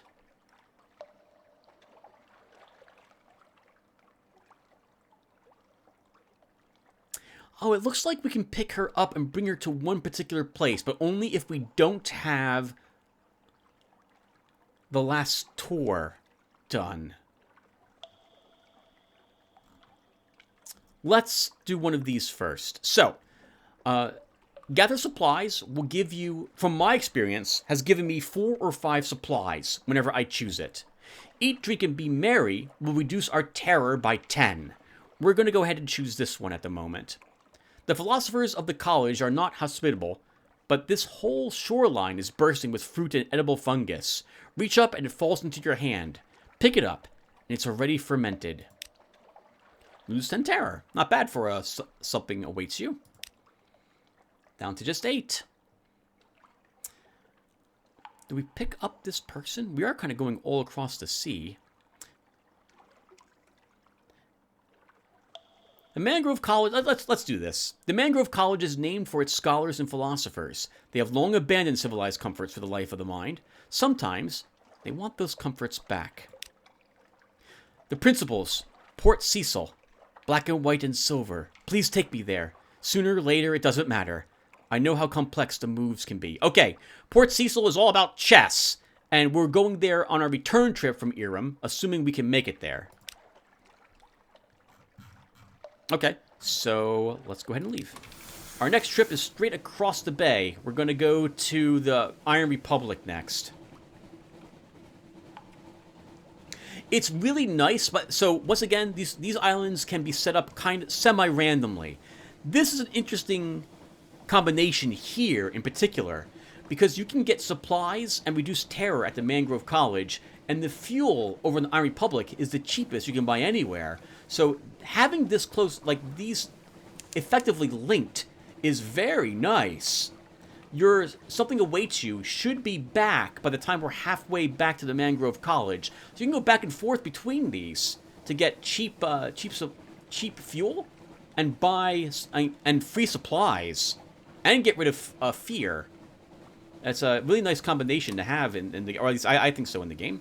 And here's Iron Republic. Viewer, welcome to hell, or at least the outskirts of it in this world, or perhaps it's a city-state of it outside of where they actually come from. Iron Republic, hell's client state. Be wary. Their laws are not the laws of man or nature. Factory engines roar like false lions. Blood thunders in the dock pipes. Crimson lightning skitters across the deck, leaps to the rail, curls her like a cat. The city is reflected in glassy calm harbor water. The citizens there have the heads of dogs and serpents. Hell has brought freedom to the Iron Republic. Freedom from all laws, even those of nature. First off, we have fire in the belly. So this market, these shops here, are determined by what you do in the Iron Republic as each day passes, and they change based on the current day. I think it goes from like day 1 to 14 and then resets back to day 1 again. I think that's the way it works. But hell's a bit, the Iron Republic's a bit tricky to do adventuring in, so I tend not to really do a whole lot here. I tend just to buy cheap fuel, which is what we're going to do here.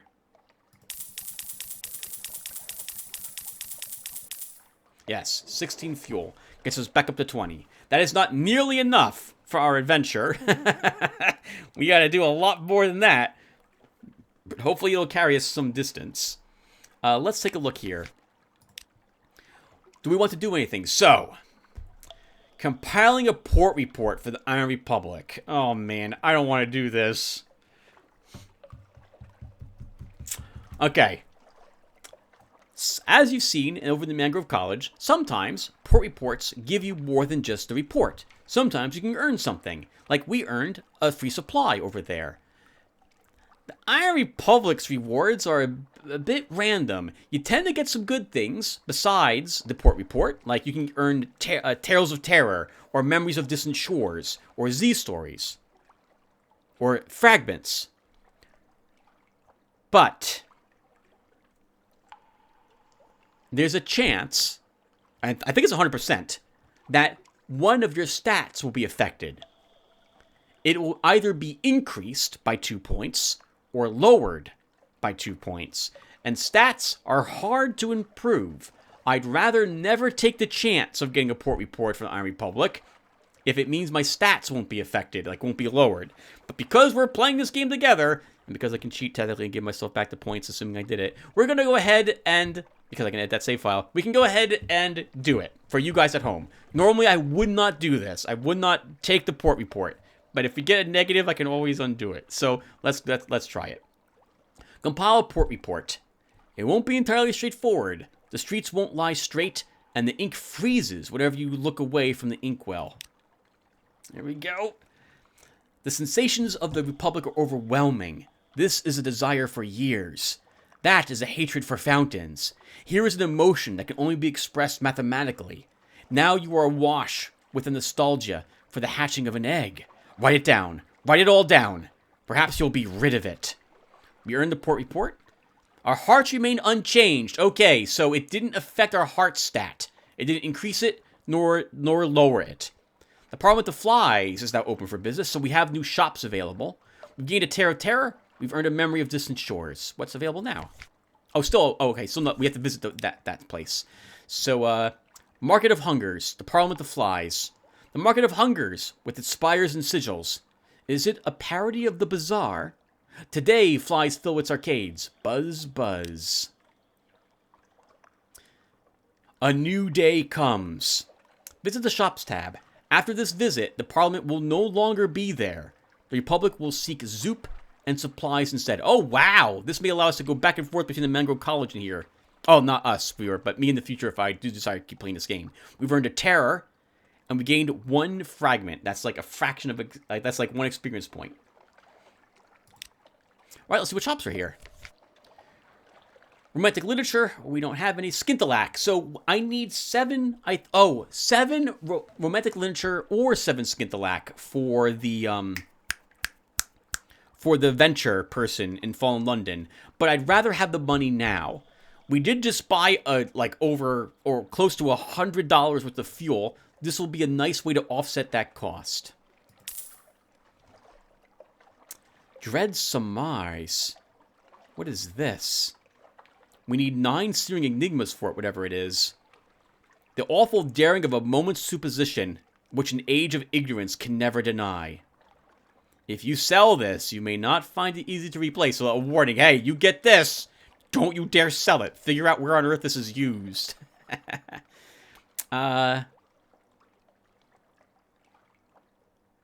Oh, you can get judgment aches. Oh, interesting. Okay. Okay. I can't say, because I am trying to keep this a little spoiler-free. Okay. So, we're going to buy a little more fuel. I think, 3 more? And then we're going to go back to the Mangrove College. All right, take care, Hell. Good seeing you. Then, viewer, I'm going to cut the recording, because I need to check to see how long I've been playing for. And in particular, I want to compress down the video. One of these videos will probably be close to, like, 200 gigabytes or so. I have plenty of space, but I also would like to take a small break. It'll be invisible to you guys. I'm going to cut the recording. We'll be right back effectively. This is going to be a really long video. All my one-offs are.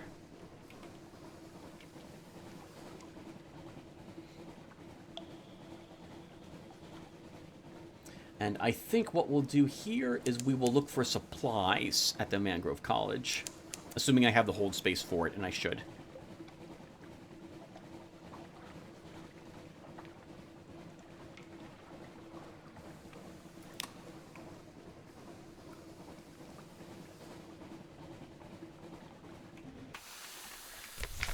Okay, we've already read this, so this time... Oh, I don't have a save ready.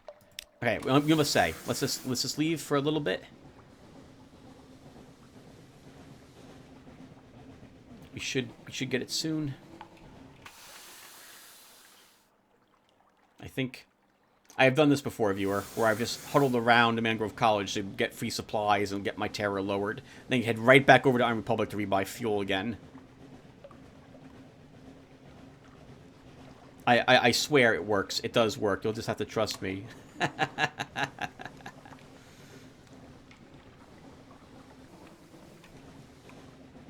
Game's being really mean. I can't but notice you're being really mean to me, game, at the moment.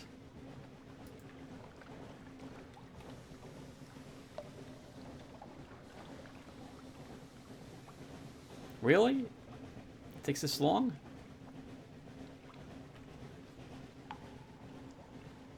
I swear it works. I swear. There we go.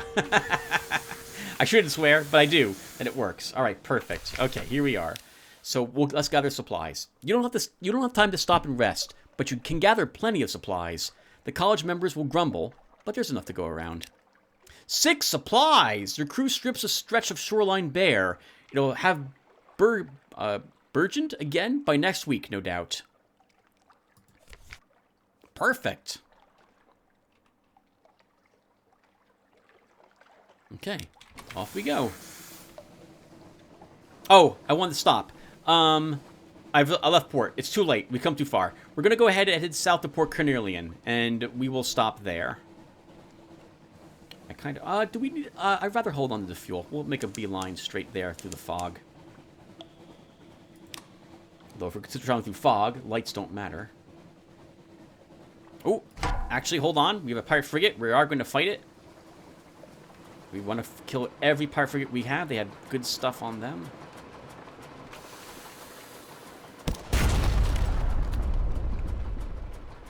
Cut our engines.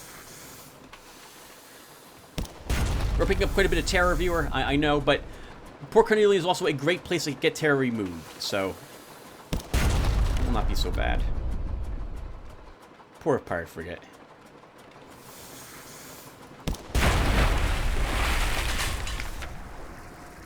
The ship is yours. What will you do with her? Loot and scuttle her. She's a vile old vessel, and these seas aren't safe.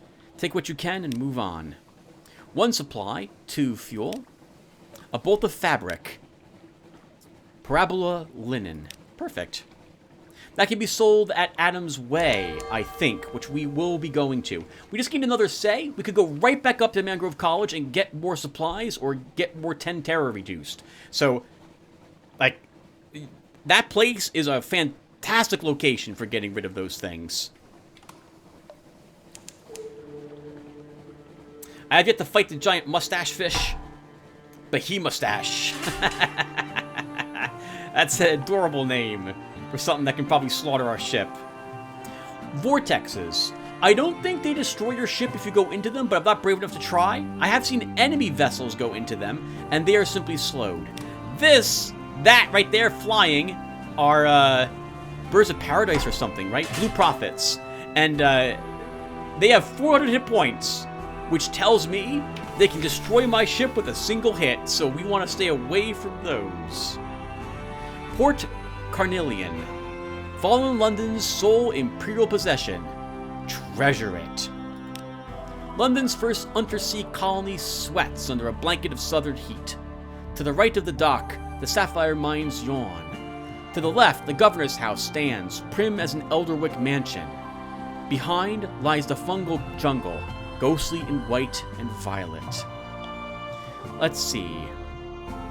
So this visit Murgatroyd's Imperial Tea Shop is where we can get terror reduced. For 20 echoes, we can reduce our terror by 5, if I recall correctly. Behind the windows, spoons clink on china. Yep. And you can do this as often as you like. So generally, I will take away all my terror here. There we go. We're down to just 3. That's fine. We have 3 options for a port report. I don't really know what the difference is between these. When I've been here like 5 times during this current playthrough of it. I know I was here often when I played it all those years ago. Because this was one of the most reliable ways for me to get rid of terror. And the Mangrove College wasn't located where it was located currently. So here we get a port report. Here we get a port report. And here we got a port report plus like 5 fragments. So we'll try this again. Talk to a tiger in the Blue Bazaar. The Carnelian coast's padding natives are eloquent, placid, and I can't pronounce this, I can't pronounce it. Acerbic? Most of the time. Acerbic? The Blue Bazaar is Port Carnelian's greatest indoor market. Arched, lofty, plush with patterned carpets, where the vendors display their wares. Most of all, awash with gossip. The tiger is well informed. A black-hulled Khanite Tremere prowled the coast last night. A rifle shot from shore. Shipments from the sapphire mines have slowed. The governor's aide was left-handed on Tuesday and right-handed on Wednesday. We gained a port report, and we've also gained 2 fragments. There are shops here. Oh, I wanted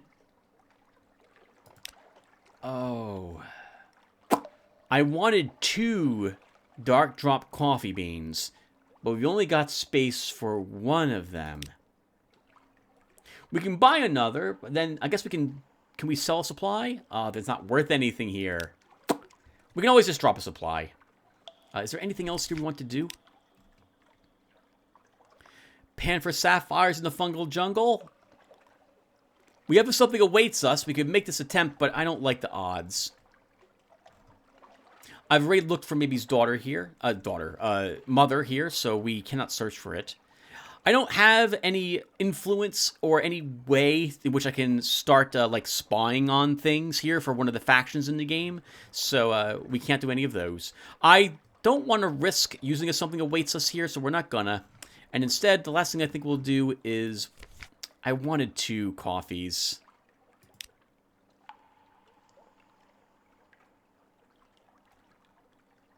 We'll buy 2 coffees. I'll buy 1 coffee. Can I get rid of something? How do I drop something? How about this? We'll come out here. We'll let time pass, because it is passing. There we go. And now I have a free spot for another Dark Drop Coffee Bean. All right, guys. I'm going to put a small cut here. I shall return. Hey, everyone. I am back. Good afternoon. It is now about 12:45 p.m. the next day, and we're ready to continue our adventure. So let's go ahead and try to remember what I was doing last night. I think... when we had last left off, I think I had wanted to pick up another coffee bean from here. And it either did not do that, or the game did not register it. So let's go ahead and buy more Dark Drop Coffee Beans. Okay, and our hold is now nice and full. And I think we're set to go. I didn't realize there was a ship for sale here. What is this? The Clattery Heart. Oh, okay, so you had to have backed this game, I guess via Kickstarter or so. I didn't realize this was even a Kickstarter game in order to get access to this ship, and then you still have to purchase it. Okay. Whatever. I wasn't a backer of it, so. Before we get going through one quick thing, I am hopefully expecting a phone call from one of my brothers today. As you may or may not know, I had built him a new computer, and I'd like to drop it off today if I can. But I haven't heard back from him yet, and so if he's not home or he's indisposed today, then I'm not going to go up there. He's about an hour and 10 minutes away, only for him not to be there. So if I do get a phone call, if you hear my phone ring, I got to go quickly check it, and if it's him or his wife, and I can find out if he's home, then we're going to cut the recording immediately. I will go to a port off screen so that the game saves, and then we'll be back to continue this. You guys won't notice anything else other than an awkward cut. All right, now speaking of awkward cuts, where are we cutting out to this time?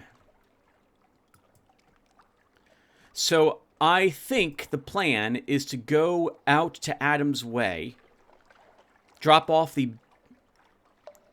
Parabola Linen there, and then continue out this way to the east. It's going to be quite a bit of fuel to do this, though. Maybe we can pick up some fuel from this light ship on our way. All right, well, let's start. I guess we can get rid of some of that icky fog of war. Oh, assuming the birds aren't. Oh God, they're flying this. They're flying this way. Not that they're flying up. We do not want to mess with 400 hit point birds, viewer. That's very bad, but I don't want to sail around that vortex.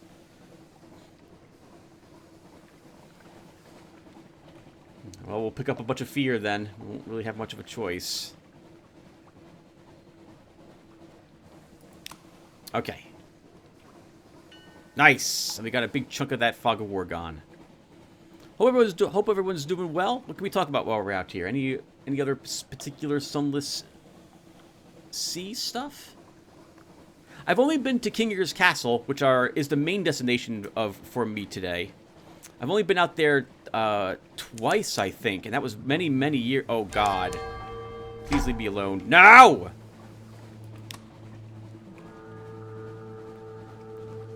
I don't know what you're capable of doing, Blue Prophets, but you have 4 hit points, which means I do not want to fight you.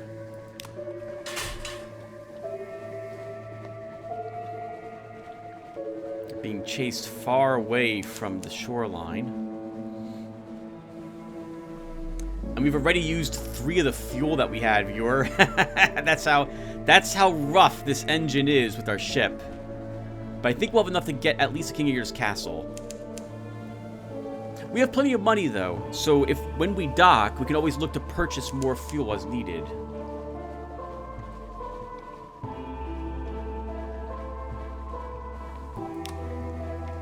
Okay, let's stop by the light ship.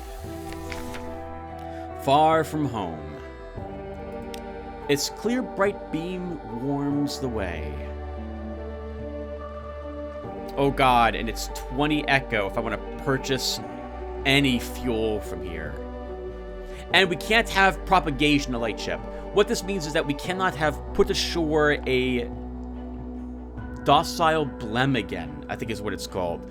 We may try to pick up one of them, but it's a bit tricky because once again, I guess the 2 things I want to do in particular with this expedition, well, 3 things actually: get to King Ear's Castle, get to the, I think, Empire of Hands, and go up to Irem. But I don't know if we're going to have the fuel to do all those things. So, in other words, we probably have to stop and pick up fuel here and there on our way. And I don't think King Ear's Castle or Adam's Way will sell us any fuel. We'll pick up 1 fuel for 20 bucks. Your sailors chat uneasily while the light crew load the coal. Okay, so we also do have recent news, but we might be able to spend that at Adam's Way. So we're going to hold on to it to spend it down there. So perhaps not. There's nothing else here. All right, off we go. We could actually wait for the light on the light ship to be going down here to save a little more of our terror. Save a little more terror. To stop our terror from growing as much, but I don't want to wait around. We're just going to go. You want to be near the coastline so we get a little less fear.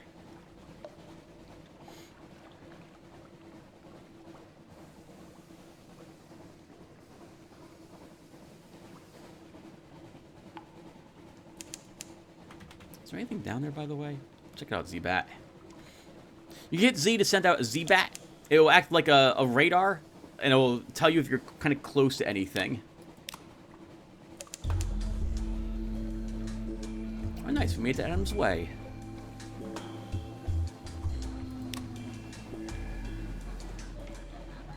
I was in Adam's Way once, a long time ago. It takes a bit to get into the place. On a bed of monumental ruins, warehouses and way stations of strewn timber rise. Oh, you can buy fuel here, and it's only 12 bucks. Oh, okay. I did not. I once again, viewer, or as it was last night, I do not have my spreadsheet out in front of me. Well, we're here. We'll go ahead and do the bale of parabola linen. We'll buy some more fuel. How much room do we have in the hold? Room for 6 things. Go back up to 20. We'll buy another sack of dark drap coffee beans. And that will do.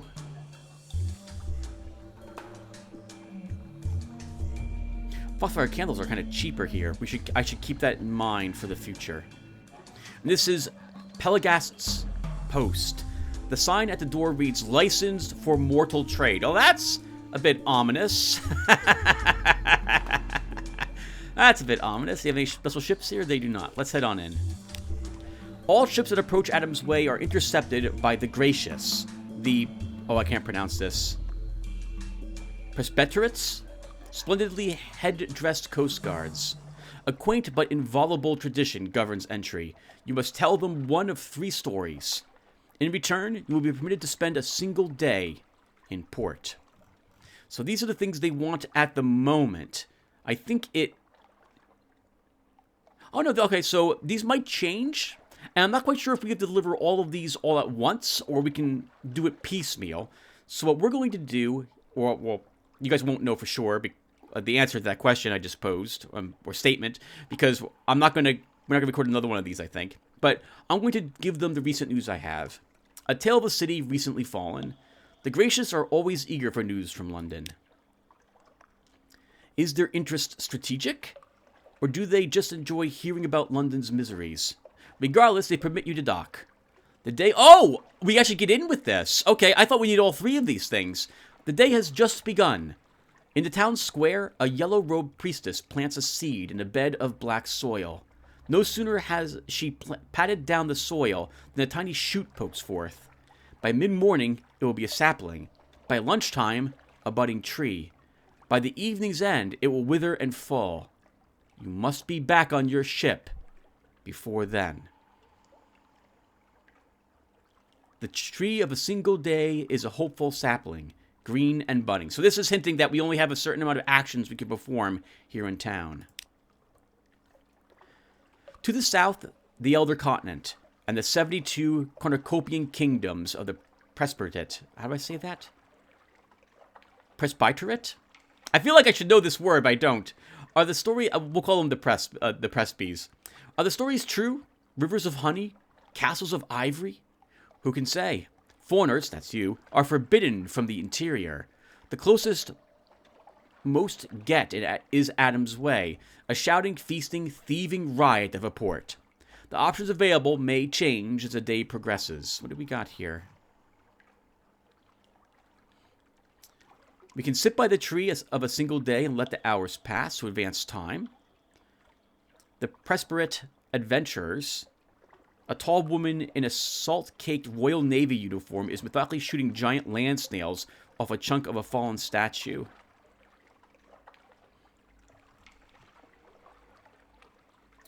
Listen to a storyteller. An avuncular broker has a commission. We can't do this one yet. Okay.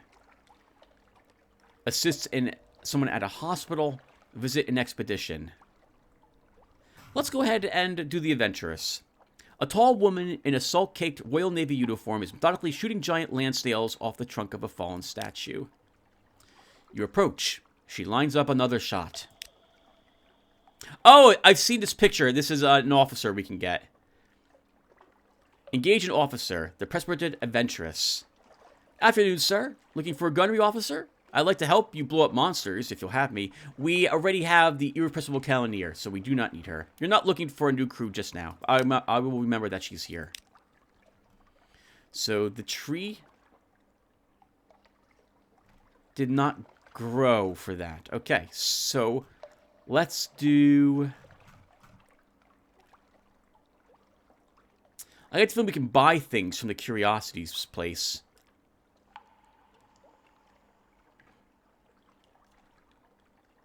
We'll assist. We were a priest at one point, which, for me, to me, means that we were a good guy. And for some reason, we were kicked out of the church, probably for being too good. So we'll help some people who might need assistance. It stands apart from the port, on the lonely Z-side bluff. You climb the dusty slope. How do I pronounce this word? I can't pronounce this.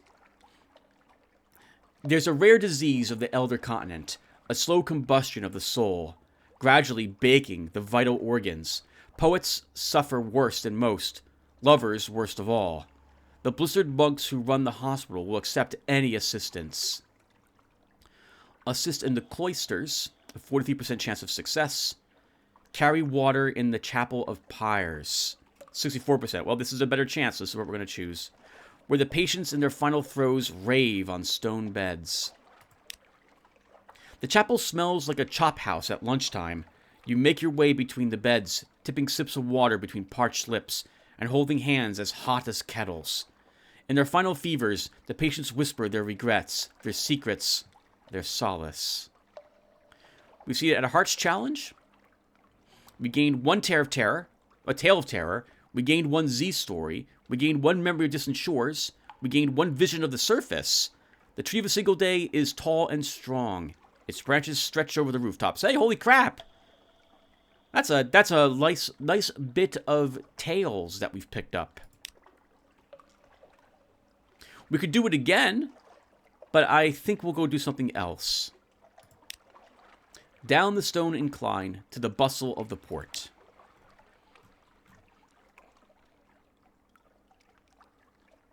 Listen to a storyteller. Ignore the gaudy entertainments intended to defraud visitors. Pass the street hawkers. They will only tell you what you want to hear. Shun the tavern gossip, most of which is fabricated by the Mythandate office, the Prester's propagandists. The buzzing of the bees. Climb the stairs cut into the hill. Sit at the foot of the bee-capped stone columns. They will shield you from the southern mountain heat. Be quiet. Listen. Old storytellers share the shadow. The Prester is on the verge of declaring the dawn machine a blasphemy. London's bureaucracy is riddled with the children of the Thief of Faces. An expedition of foreigners recently put to shore to the west, then went south in search of the garden. They were discovered and given to the Red River. Begin a port report, Adams Way. The tree is flowering. White petals drift across the square.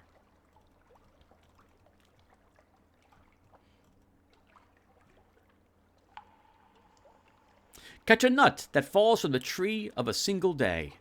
Picking them from a branch is forbidden, but fallen ones are useless. You'll need to intercept it between the bow and the ground. The branch is too far, the nut too small. Your hand too slow. When it strikes the paved square, the nut bursts into brief, pointless life. Thread-like shoots squirm out, groping for water. Desperate roots claw at a crack in the stone. It's no good. Its strength spent, it shoots browns, stiffens, and expires. We gained a lamentable relic. The tree of a single day is withered. Its gnarled trunk groans.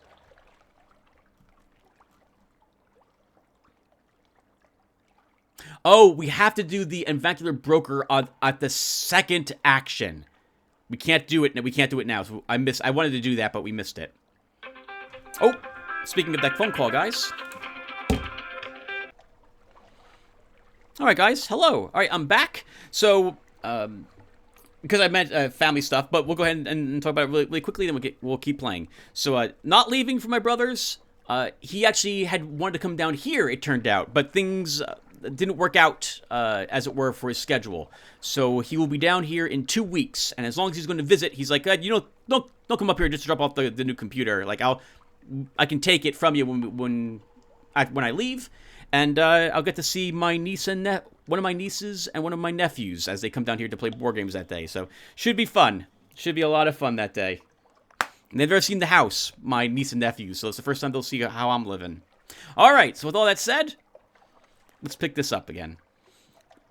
So, let's see.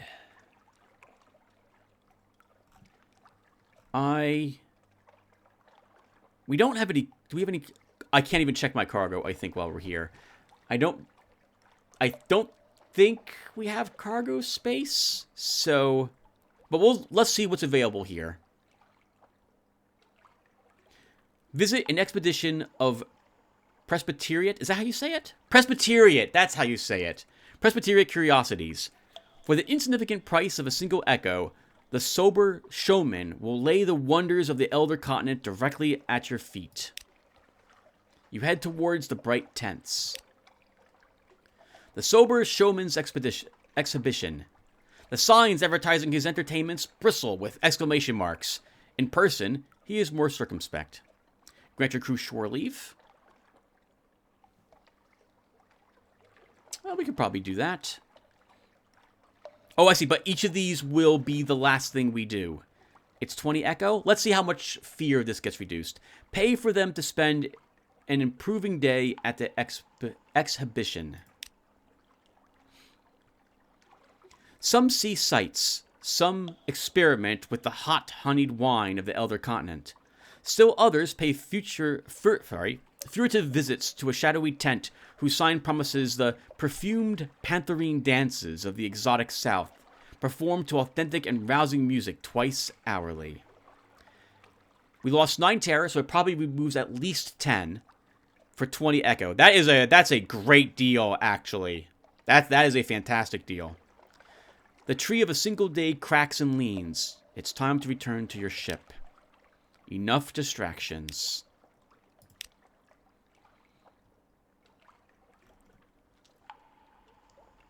Okay, we are done then. Return to your ship. The day is over. It's time to return to your ship. The gracious comb the streets, ushering visitors politely back to the dock. Now we can go in here again right now because I have a port report of Mount Palmerston, but I would like to turn that in.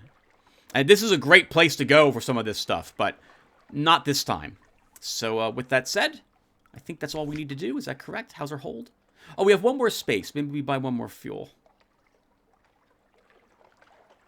Or maybe one more Dark Drop coffee bean? I remember Dark Drop coffee beans being useful at Irem. But I don't know if we're going to make it up there. I also, if we don't go up to Irem, I can use these at Khan's Glory to begin gaining favor so I can get a merchant's license there, which is something I also want to do. I think, at this point, one more fuel is what we want. And our next stop is going to be King Eater's Castle, I think.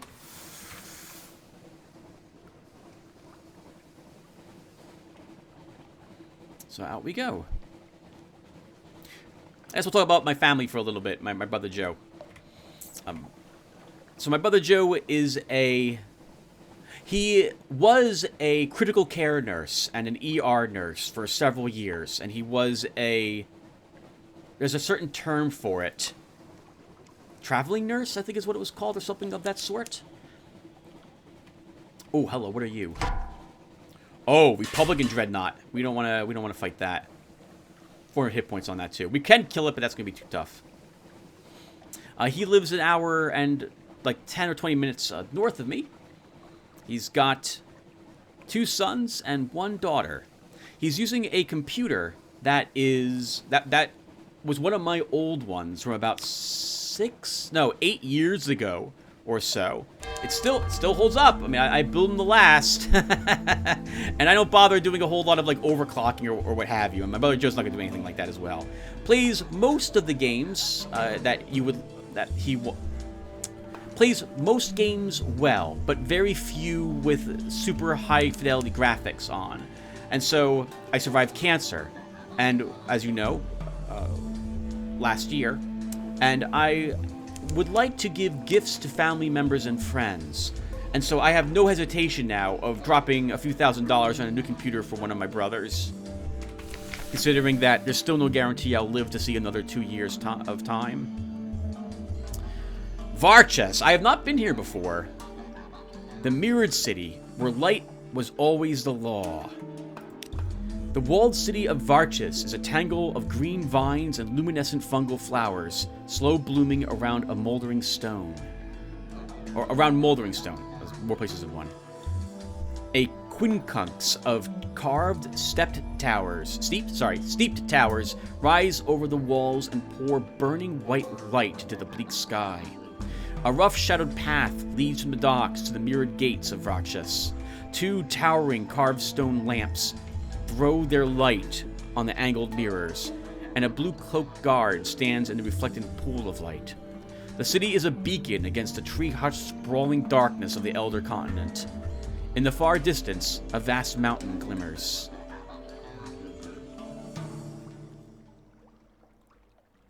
Compile port report. The Admiralty will want to know. Tone down the details of the light and its brilliance. You don't want to inspire envy in the Admiralty staff. Is there anything for sale here? No shops, no ships.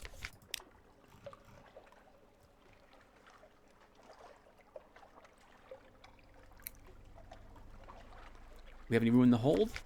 We have 3 spaces.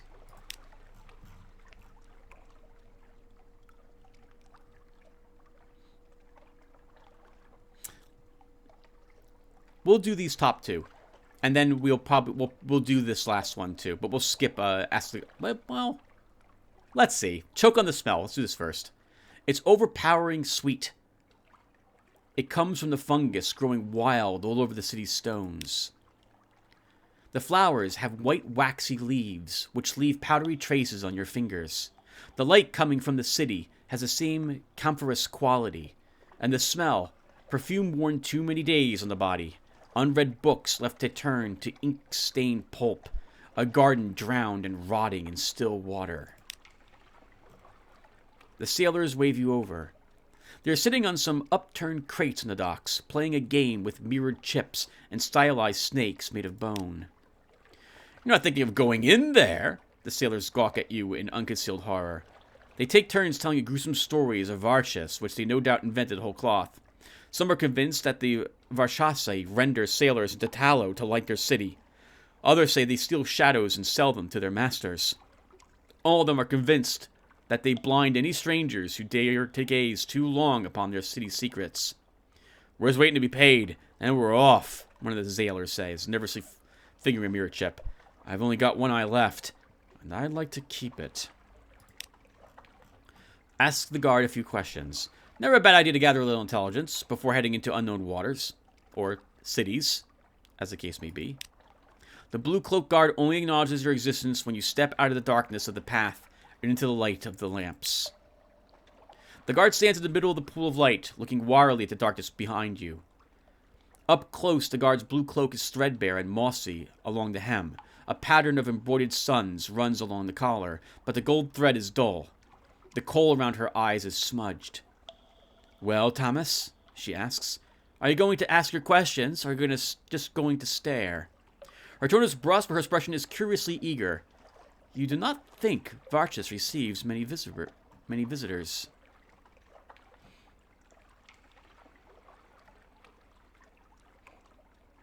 Ask about the light. It all seems a bit wasteful, probably even instantaneous. We must always walk in Mihir's light, so we burn our lamps night and day to banish darkness from the mirrored city, she tells you proudly. If we let darkness corrupt us, we would not be Varchasi any longer, but Thomas, like you. You wonder, is that so terrible a fate? Her mocking laugh answers you even before her words do. Yes, it would be terrible indeed, Thomas. And before you ask, she adds, no, I do not have any desire to leave Varchas. The rest of the Neath has fallen from Mihir's grace, and I have no wish to join them. Ask about the city's customs. Best to know before you flout them. Easier to plan an escape route that way. Don't touch the mirrors. Don't even look into the mirrors, she says, her voice hard. And try very hard not to dream. Were you expecting something along the lines of don't murder anybody or only wear red on special occasions? Still, you nod and smile. Ask about her. Does she like her job? Does anyone? It's a great honor to guard the mirrored gates, she snaps defensively. She gestures to the edge of the pool of the light illuminating her post. It's very dangerous. Even a small stumble and I could fall into the dark. Her voice goes thready. I would be banished from Mihir's grace. I would lose my name. That is why they only send the bravest outside the walls. We understand now that... we're not going to ask the first because I get it. This is a term she uses for us. You have no more questions. You are satisfied, or perhaps the guard's voice is beginning to grate a little. She looks rather disappointed, but does not try to engage you further. We have a say available, but this is sounding like potentially a dangerous place to visit. We also don't have too much hold space. We want to bring something back with us. But what good is visiting a place if we don't stop in and say hello? So let's go ahead and just ask. Tell the guard you wish to enter. Well, what else are gates for, if not to go through? She makes a mark in her ledger before ringing a brass bell. The mirrors of the gates rearrange to give you space to pass, but never once allow shadow to touch the guard. Our ways are not yours, Tamas. Remember that, and walk in the light of Miher. In occurrence, your Varchas, the mirrored city quality, is now one. Your eyes are blinded by the brilliance of the light. The verdant rot smell is even thicker. The heat of so much flame and reflected light presses oppressively against your skin. Your head pounds. In a few minutes, your eyes adjust, and you can look around. Brass lamps and gilded scones hang from every wall, and phosphorescent fungus grows moss-like upon doorways and ceilings. Cunningly arranged mirrors catch every droplet of light and diffuse it till each cobblestone and rampart of the city is drenched and blazing and utterly without shadow. Who do you speak? To who do you speak? Looks like we're allowed to do a handful of things here. The knells of the tower is no more than 4. I'm guessing that increases every time we do something.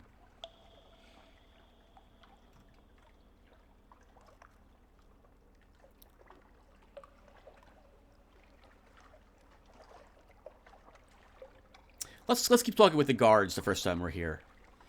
The suns embroidered on his cloak are picked out with gold thread, and the edge is jeweled with carnelian. Tamas! He presses his hands together in greeting, then gives you an anguished look. You look terrible!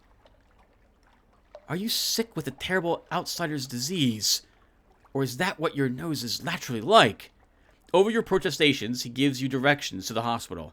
Oh, the medics are all butchers, to be sure, but they walk in the light of Miher. He adds breezily, and then points out the guardhouse and the vague direction of the Temple of Miher, and a street of bars and gaming houses. We don't want to get a reputation for being inhospitable. As he laughs as if he has made a grand joke, and you laugh along weakly. We gained 1 fragment. The waves are flecked with light. You'll find a story when you again make port. I think this is still. I think we kept our something awaits us at the moment, or maybe that gives us a something awaits us. Oh, actually, this looks. We lost the other one. Okay, so we can't... It's a special something awaits you. We'll do one more of these. The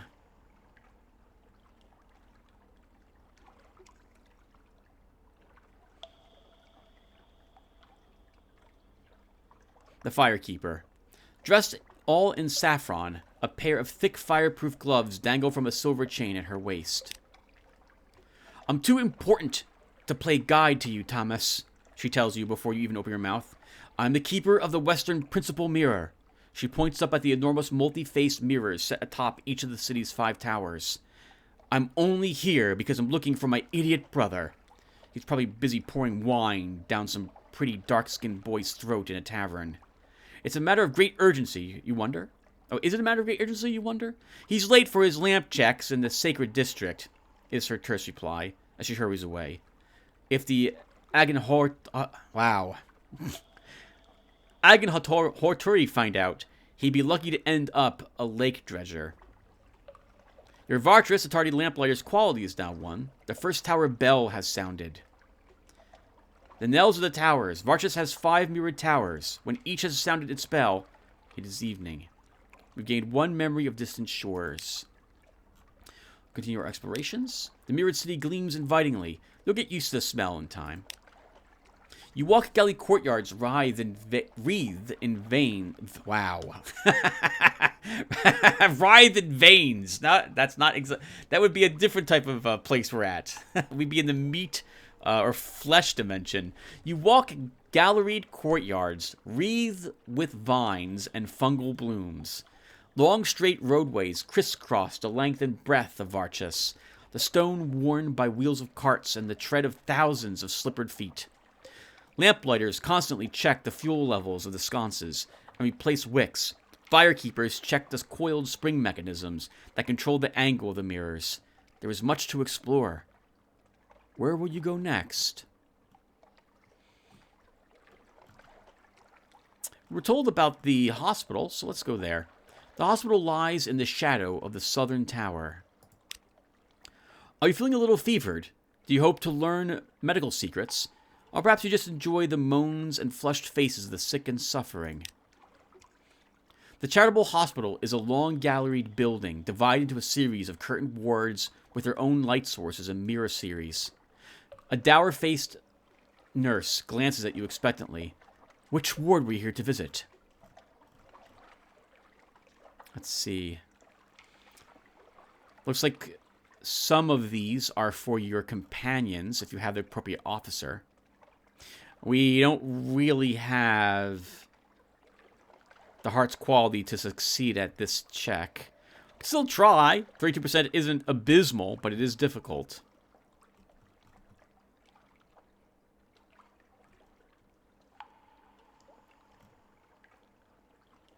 The open ward. You see patients sprawled on their beds, playing card games and chatting to visitors. Most of them have minor injuries. Most of these wounds happened outside the city, on hunting expeditions or trade missions, the dour-faced nurse explained severely, raising her voice, which is why most of these maligners are guards. The patient nearest to her pretends to swoon. But what would I do, away from your gentle, tender gaze? Oh, fair nurse. He claps his hands to his bosom. Surely I would wither and perish. We'll see who withers when I give you your sponge bath, she retorts. And her patient draws up his blankets meekly, though his mouth still curves up in a smile. The second tower bell has sounded. We are gained 1 fragment. Let's return to the city center. Let's visit the Temple of Mihir. It lies in the sacred district at the center of Varshas. The sound of the bells grows louder and more reverberant as you approach. The temple tower pierces through the city's heart, taller than the other 4 towers which stand at each of the cardinal points. Around the temple sprawls the sacred district, vine-covered stone shrines, still ponds glowing with algae and flash-finned carp, priests in white, their wrists heavy with metal chains. There are no mirrors at the Temple of Mihir. The rest of the city has to make do with the mirrored light and reflection, but Mihir's most sacred space is filled with hundreds of lamps and lit candles of hard-packed phosphorescent fungus.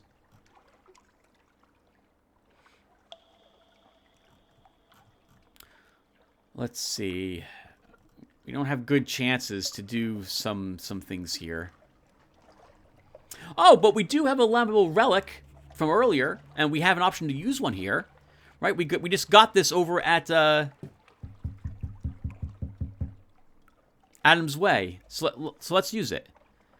The Shrine of Mihir.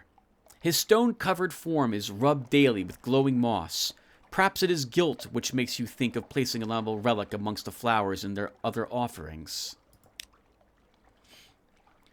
One of the Sunseekers sucks her breath in sharply and glares at your offering as though it's an abomination, but she makes no move to knock it away. We do not eat the flesh of living beings, she hisses angrily. We do not murder or maim. We follow Mihir's tenets of purity and light. She touches you abruptly on the forehead, her fingers hot like a brand. May Mihir forgive you for your sins, as unforgivable as they seem to me.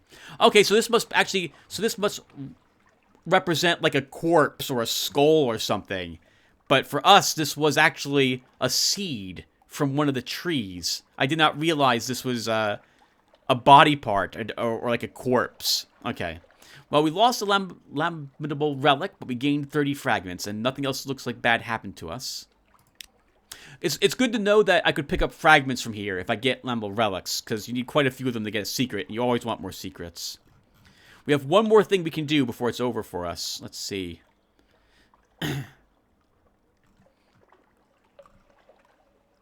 We won't do anything really bad here. Oh, we can buy Skinthalack here. Okay, this is interesting. Listen to the mantras. In Varchas, the sun still shines, calls a sun priest in the way of an invocation. The assembled temple-goers raise their voices in a well-known reply. In Varchas, the sun still shines. The Sun Priest pitches her voice so it echoes off the fire-warmed stones of the temple and reverberates through the tower. Mihir looked away from us, and Varchis fell, she intones. Now we light our city like a beacon, so Mihir may find us once more. You've gained 1 memory distant shores. The 4th tower bell has sounded. Return to the city center. You are done here. Can we... I kind of want to leave, but I guess before we go, we'll visit the guardhouse. Down a side street, you can see the sun-blazed flag from here. Just follow the stream of white coats. A modest stone building with bas-relief lintels and wide, unshuttered windows. The stylized sun of Mihir flutters from a silk flag above the portico? It is a scene of controlled chaos. You can see the white-cloaked guards bustling to and fro within, shouting companionably to each other, while a stream of fungus carters, merchants, and ordinary citizens petition them.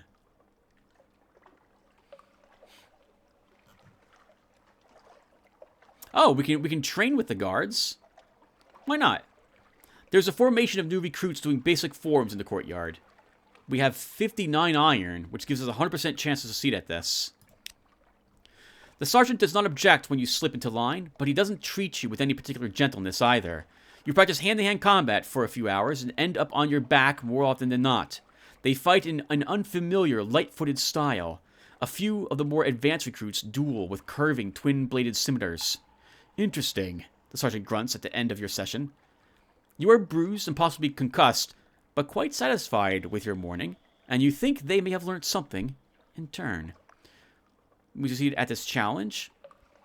An occurrence, your Varchis, the respect of the guard qualities now won. So in other words, they respect me a little bit. The 5th tower bell has sounded. It is evening. And wow, hey, we gained 2 iron. My natural iron is now 34.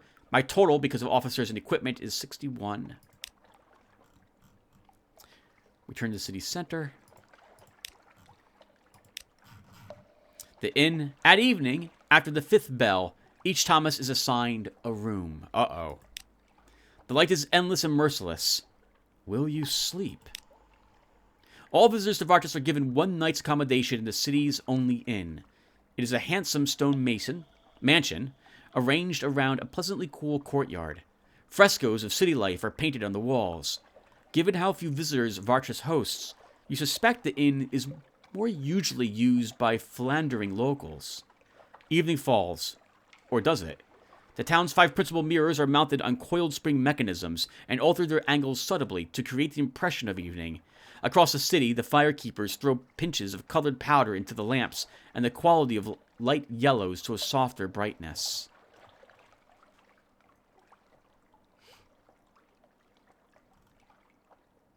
We were told not to sleep, right? Or, no, sorry, not to dream.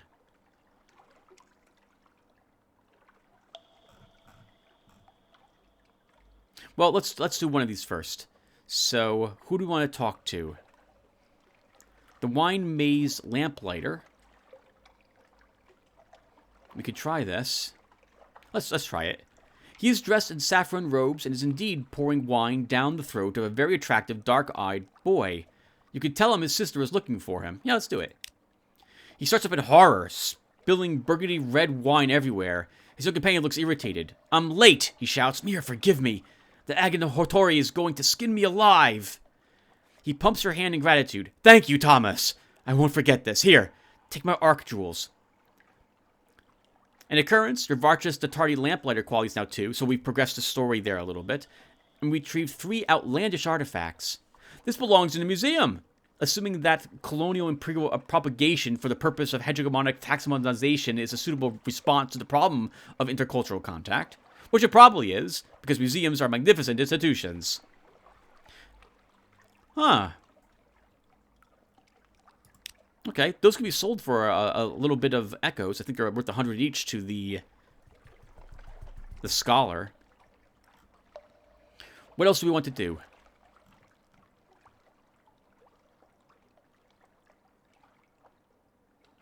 The courtyard. Cushions are arrayed around a marble fountain in the middle. Musicians pluck their instruments under the shade of a twisted, yellow-leafed tree. 86% chance to succeed at this. We failed. You hear the word Thomas being whispered, and the musicians grow so nervous that their fingers slip on the strings and their tongues forget their lyrics. You leave them to their music before you ruin their evening entirely. Okay, well, failed that challenge. No, nothing happened. It is night, although there is no darkness in Varchis. It's time to sleep. We'll sleep. The bed is low and wide, and draped with cotton sheets stamped with vegetables dye patterns in muted greens and blues. You fall into sleep easily despite the bright light, but your dreams are full of whispering, glittering smokes, mirror vapors that coil into reflection-warping shapes. You see your limbs bend, your skin slow, your eyes twist.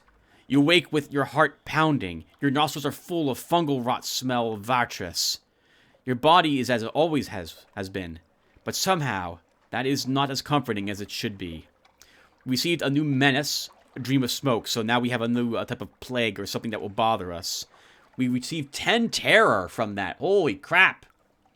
Your permitted time in Varchis is over. Time to go. Until next time. Dawn in Varchis. Outsider time in Varchis is strictly rationed. Each morning at dawn, the guard visits the inn to eject any Thomas they find. They are polite, but very definite. Return, the guard tells you, but not yet. With that, they usher you into the darkness beyond the walls. You blink, mirror dazzles from your eyes. It's cold out here. So, the Nels has been reset. We lost all of their quality for it. We gained 1 more terror. That is all for now. Alright, fun little adventure. We learned a little bit about this place. My goodness, though, 10 terror for that. Which still looks rather low, but we're going to pick up quite a bit going to King Eater's Castle, if I recall correctly. But we're going there anyway. Out we go.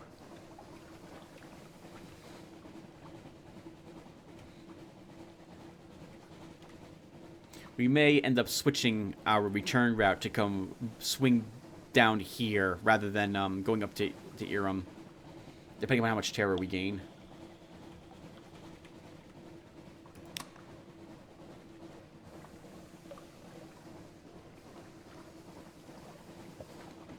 So for the light, I'm watching those little dots. When I get 4, I'll turn back on the light to get the numbers down a bit, and turn it off when it gets down to nothing. This way we're not burning as much fuel.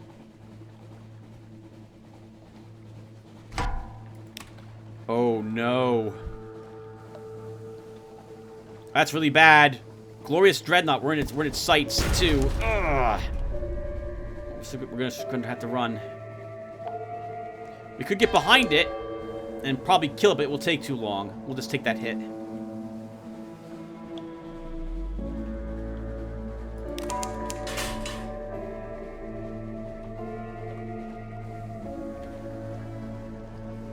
Now, I thought King Eater's Castle was here. Maybe it is not. Oh, this feels like a dead end. Alright, there's Paytek's Fury. This must be it.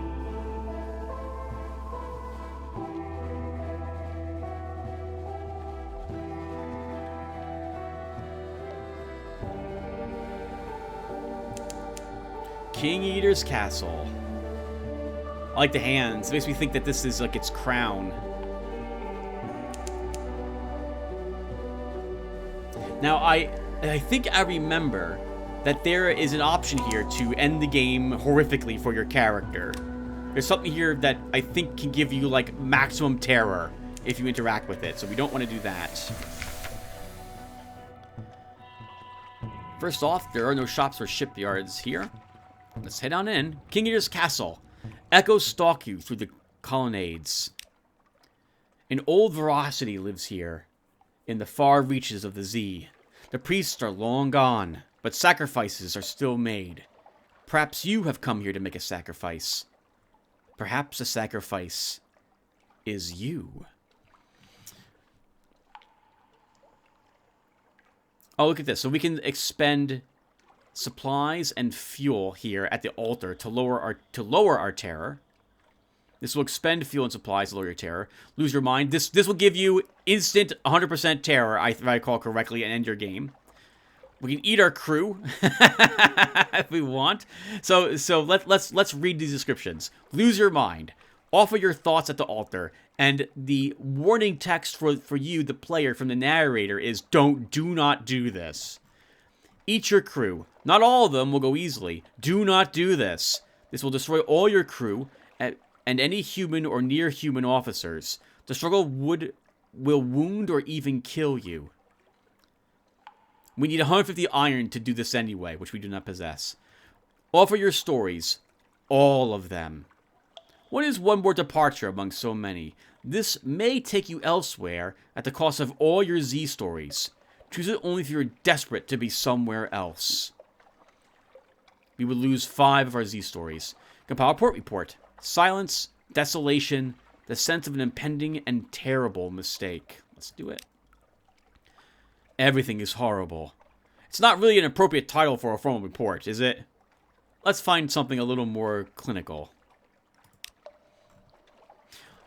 I have these 2 people to deliver here. We're going to do it. Allow the gold-eyed engineer to go ashore. This is the place. Please, Captain. My time is close. I expect getting terror from this. There. She rises on her feet like a dancer and darts towards the shadowed altar. Oh, so much. I see so much. Red roses. Here. Look here. The dawn is bleeding. The stars are hungry. East. It went east when it was done. There are drums beneath my feet. Look where I rise. Look when I am gone. Oh, those colors, my heart, my heart. She collapses. With a jubilant buzz, a cloud of red wasps bursts from her, circle once, and rise, disappear among the shadows and column tops. High above, you hear an answering buzz. Where she indicated roses, you find a cache of fuel buried beneath the bones and sacrifices. Where she spoke of drums, you find Canite religious treasures beneath a stone. World treasures, ivory cups, a handheld drum shell. The sailors carry her corpse back to the ship. You spare a single glance for the ruined rags of her face. It's enough to see she had died smiling. We've lost the gold-eyed engineer. We gained 5 fuel. We gained 3 outlandish artifacts. Can we actually hold that much fuel? I don't think we can. Oh, no, we can, because I was right back here. Okay, that's good. That fuel will help us go more north. We will probably earn more things for completing this quest, but let's see what we get. Stand at the altar with the Nomek Gavilant.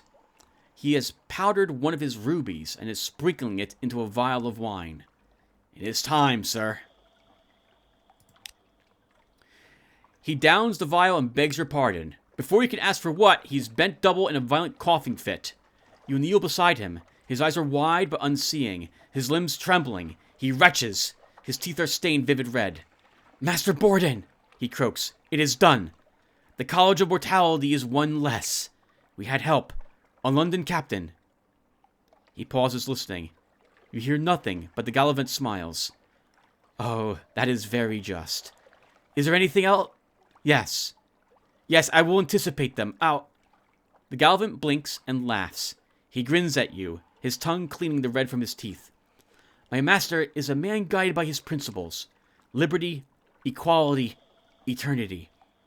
If his plans are achieved, you will be among the first to receive immortality. I hope we'll meet again then. A promise of liberty, equality, and eternity was gained. We've gained 1 secret. We've gained 1 extraordinary implication. We now have 2 of those. All right, that's good enough for me. But before we leave this place, let's level some of our statistics if we can. To level your statistics, you need to speak to your officers. Let's see. So if I want to improve my hearts, I first have to have some more favor with Cloudy Air, for example. She's the one officer of mine that can improve it. We'll have to give her what supplies to have dinner with her first, though. I think we can do this. Invite her to dine with us. So let's read about her first. Sorry about this. She works with 2 scalpels at a time, or with a scalpel and a tinned instrument, pinning open the flesh she's working on. Her operations are brisk and yield very little blood. Invite her to dine with you. Does she wield a fork the way she wields a surgical instrument? The cooked flesh arrives still in its shell. From the claws, 8 legs, body, and head. She renders a dozen neat, bite-sized piles of shredded flesh, sutured with mushroom or pinned together with a needle of chitin. Perhaps she has missed a calling as a chef. She denies it. My mother was the child of a surgeon in the first city. You might say that knife work runs in the family. There's a wicked, quirking smile at the corner of her mouth. Then there are the rumors about my father. She would deny there's any truth in those. We've lost 1 supplies. Our learning about cloudy air quality is now alerted to rumors about the cloudy hare's parentage. We can probably find out more about her by asking around towns, I suppose. Can we now increase our hearts with her? We can. So let's increase our hearts probably once. So we lose a secret, and it gives us 1 heart. We're going to do it one more time to go back up to 50. Very good. We'll probably spend 2 more here. So let's talk with Maybe's daughter. We'll increase our veils once. Oh, I should be reading this. I apologize. So, actually, we'll do it twice and then we'll stop. Speak to Maybe's daughter. Perhaps you don't entirely trust her, but she keeps the engines turning, and she's hard to dislike. Increase your veils. She'll tell you her secrets if you tell her yours. Complex knowledge. She's serious once she starts talking. There's hard edges under the bluff and banter. All right, not bad. Our next stop is going north. We're looking for the Empire of Hands. And 21 fuel should be enough to get me up to Irem. Possibly with earning more. Oh, we have a giant bunch of... we have a fog bank here. That's going to be awkward. Having lights on is pointless if you're in fog.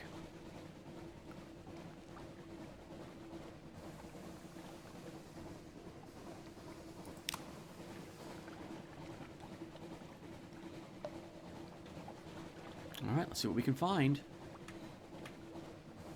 So there's an option to spend supplies and fuel down there to reduce terror, should I find myself in such dire straits. Nathan's Bluff.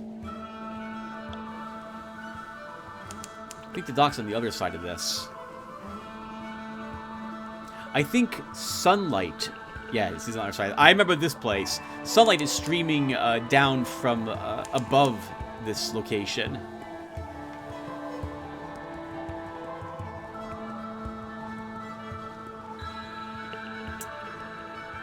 I remember that we can get supplies and or fuel from here, but there's a chance we might lose a crew member in the process of doing it. But we're here now. Let's go ahead and visit it. Oh, this is Astival. Okay. The name means something to me, though I can't remember why it does. There's no shipyard or shop. Astival. Sun! A great beam of sunlight bathes the island. Squinted to the dazzle far above. There's a hole in the roof. In that light, you see beaches of white gold sand. Trees heavy with bright fruit. The reds and blues and greens of the surface. Okay, we have to be here for the Cannoneer. This is another part of his quest line. So we'll do that. Oh! It's also 5 supplies. So if I do this, we'll need to find a place to resupply. We can gather supplies here, though, with our Something Awaits Us. So maybe we can use that to counteract some of this. So first, let's compile a port report. Write fast. The light scars. A burning after image. Your lights water. The pages blur. The report is one of joy-filled complaint. Astaville has a beauty too bright to be appreciated, but perhaps the Admiralty can find something of use. Let's do this for the Cannoneer. Seek the Iron and Misery Company prototype component. The Cannoneer points. There! The black rocks on the south side of the island. That's where nothing grows. We'll need labor and supplies to dig it out. We need the Cannoneer. We need 5 supplies. We need 5 crew. I hope we don't lose 5 crew. Normally what you see here is what you lose for your adventure. Losing 5 crew will be very bad. That's very bad.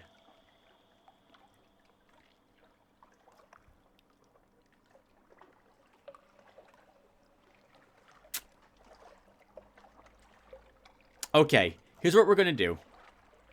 We're going to gather supplies first. Then I'm going to cut the recording so I can back up my save file. I do that on occasion. Only when I'm going to do something very dangerous. And only because, in this instance, like, only for an instance like this, where, like, I do not want to lose 5 crew. I do not know if this makes me lose 5 crew. If we lose 5 crew, I don't want to do this. I would prepare for this better. So I would just reload the game effectively. If we don't lose 5 crew, we'll keep the result whatever it is. That's basically the only reason why I back up my save file. I'm fine with things going horrifically wrong in the game. I like the danger of that happening, but in situations like this when I'm... Oh, actually, hold on. I don't even have to do that. It says right here, thank you, developer, very much, what will happen. I completely missed this. This will consume the supplies, but not the crew. Perfect. All right, then I do not need to go back up a save game. So let's do this. Estevel's secret: days of backbreaking labor underneath a cache of old bones, curios, and a meteorite. The broken armature of steel and copper sheathes and slides. The sailors fall back before it as the glyphs on its side crawl with fire. That is it! The cannoneer cries. This must be what broke the roof. It's very frightening. A seal of the red science. I never thought I'd see such a thing. But it's sleeping. Only the Judgment's egg, and my friends in the Iron Republic. We might be able to find an egg in Iram. The crew shrinks back a little. Oh, such larks, such larks. We already have an egg. So we don't need to get an egg from Iram. Though, if we can get a second egg, that would be very nice. So what happened here? We gained 1-time seal of the red science. Take the seal and the Judgment's egg to the Iron Republic. We've lost 5 supplies. We've gained 5 terror. We gained 1 secret. We gained 1 memory of distant shores. We gained an outlandish artifact. We gained 2 lamentable relics. And as long as we're here, supplies. The jungle here bursts with life. I remember this doesn't always go your way, but we're going to do it. You fill your stores with breadfruit, sugarcane, coconut, soft-shelled crabs and plump birds too stupid to know a hungry sailor from a tree. But on the way back to the ship, one of your crew topples over with a groan. She's smiling blissfully. Go on, Captain, she says. I've missed the sun. Her eyes close. Sunlight is perilous for those who lived in the Neath too long. We've gained 9 supplies, but lost 1 crew. Well, that is now enough supplies that we do not need to worry about resupplying. We're still looking for the Empire of Hands, and Iram's so far away. I think we will go... So we're going to make a deviation here. Oh, no. Let's go... I guess we're not going to go to Iram. I think... Well, I brought the coffee beans with me, specifically because I remember them being used there. No. We'll go north.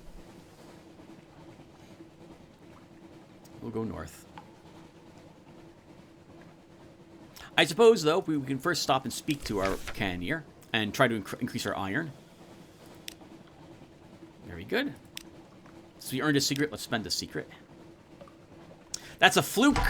Fluke's have 600 hit points. I do not want to fight one of them. That's also a monster, which means that we cannot stun it. There's another giant mustachioed fish. Because we can't stun these, I don't want to engage them in combat. That would be very bad. It would be very good if we can get into the light here. Help us reduce our terror just a tad. Anything out here? No islands. As we sail up on a giant island. Zvat, you're useless. But then we are moving. You're supposed to not be moving when you do this. What is this? Looks like a giant zeppelin. This is it. Empire of Hands. Okay. That sound, that tolling bell, means I earned a secret. I had enough fragments to do so. So we'll spend that secret and increase my mirrors once.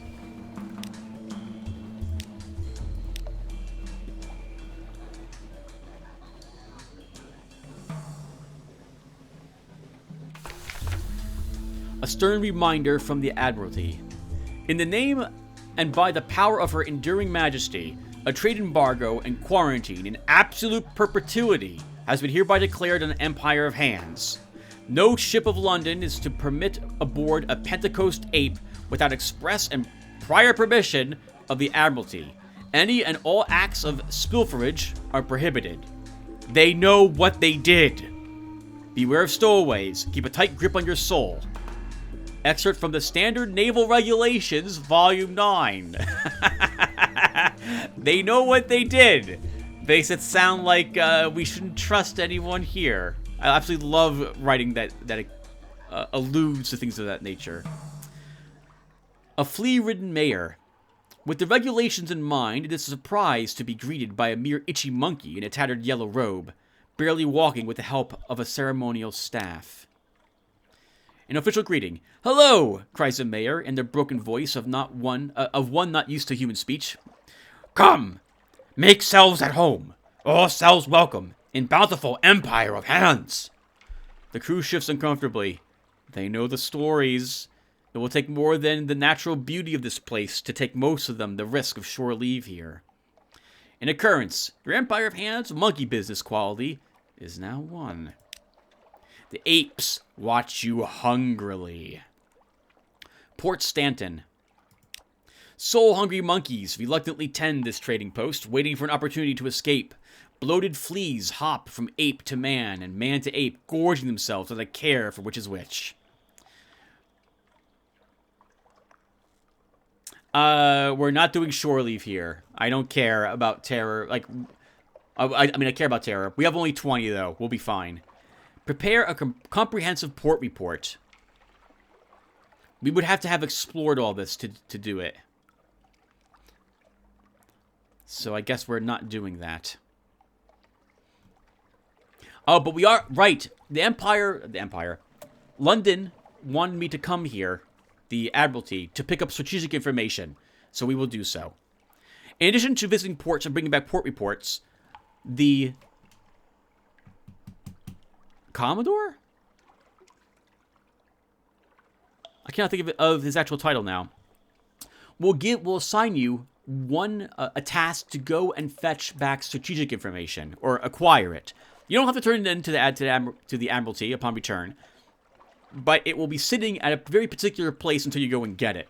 So if we get it here and we go back to London, we can get a new strategic report destination and pick up more of it. You can sell it flat out for 150 echoes, if you so desire. You can combine two of them to get vital intelligence, which is worth 350 echoes instead of 150. But it also requires you using like a Distant Shores or a Z story or a Tale of Terror, I think, to create the strategic intelligence. Still, it's pretty good if you want the money, I guess. Let's see. Oh, apparently we don't get the strategic information unless we can infiltrate the court here.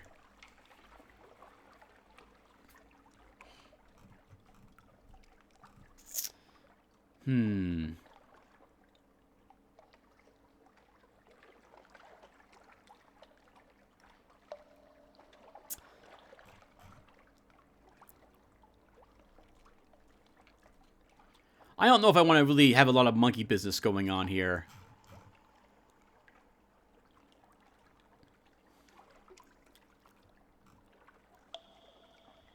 Let's perhaps not, and look at sailing the Empire of Hands. Communal wooden boats offer free passage to all travelers willing to row between islands. Oh, okay. We'll have to go to each individual place and possibly risk something there. Let's do 2 of these. A scouting trip, Sovereign Island. A wooden palace stretches across the whole island. Passage to it lit by a field of tiny glim buoys. Many boats circle the island, all keeping your distance. The one that gets closest is an extended rowboat painted in yellows, whites, and reds. 4 servant monkeys strain at the oars, while its true passenger sits in comfort behind a gauze curtain. Just for a moment, an eye catches yours, but only for a moment. It would not do for a high-souled ape to see something so beneath its notice. An occurrence or Empire of Hands explored Sovereign Island quality is now 1. Oh, we can only do one thing per time, huh? Back to the boat. There is more sailing to be done today. Okay, so this is one of those places we have to come to repeatedly to do each of these things individually. It will take you some effort to integrate yourself is that right? Yeah, ingratiate yourself here. Perhaps if you could find something on one of the other islands. Then I guess we're just going to do this strategic information without too much other work. Although we should check on the Zeppelin, I guess. Intense work is underway across the bridge. Two monkey guards wielding rifles and rusty bayonets block the bridge. This is not for your eyes, outsider. Avert them. Walk away. Walk faster. Good human.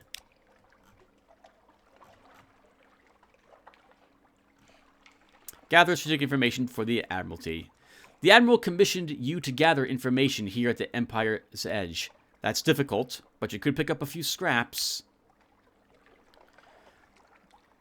Words on the wind.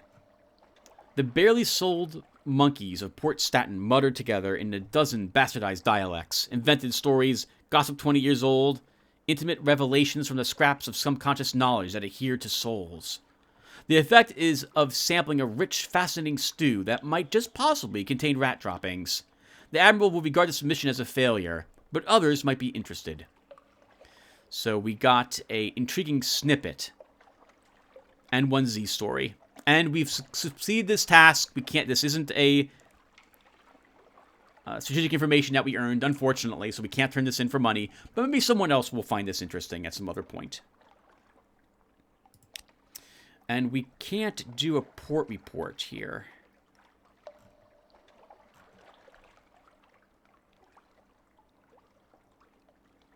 I guess we'll speak with the mayor a bit before we leave.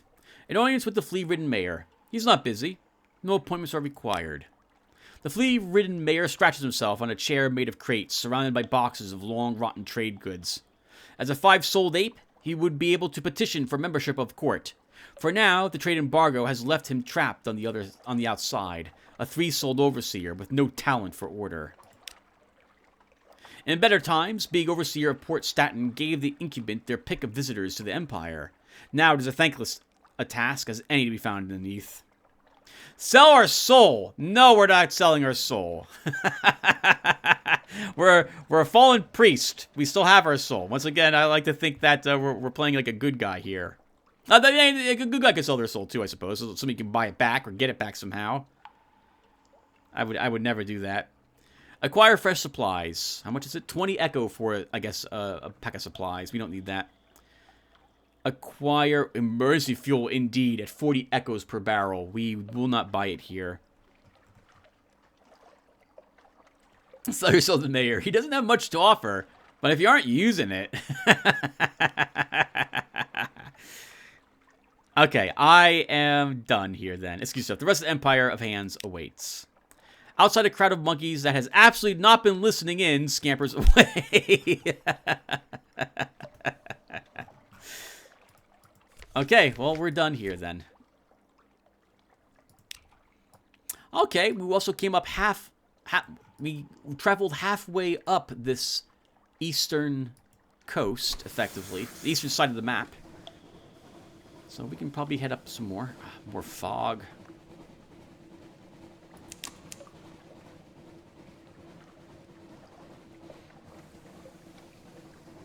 The writing. Once again, viewer, I absolutely adore the writing in this game. It is amazing. I love reading it. I want to read all of it. Man, I wish I could make more progress on main story.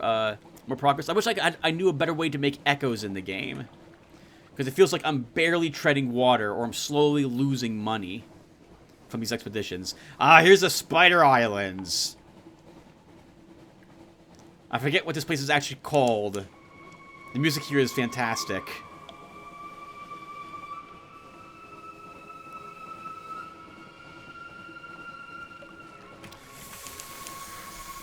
I don't know what that is, but, well, I mean, it's a monster. Tree of Ages. Alright, that's another special thing we could kill for the Fathom King.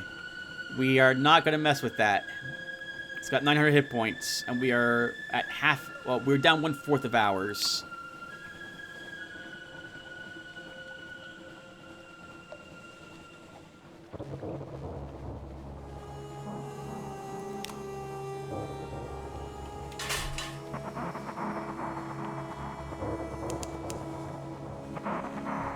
Looks incredible. I love this place in particular.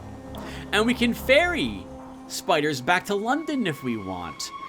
But I think not this time. I want to stop by the those two giant lions and see if we can make some money when we bring back Sphinx Stone. I think is what it was called.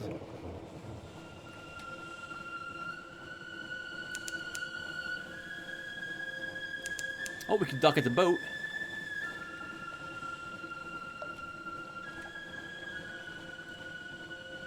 I am doing a bit of swerving. That's kind of bad. Wreck of the Nocturne. Nocturne.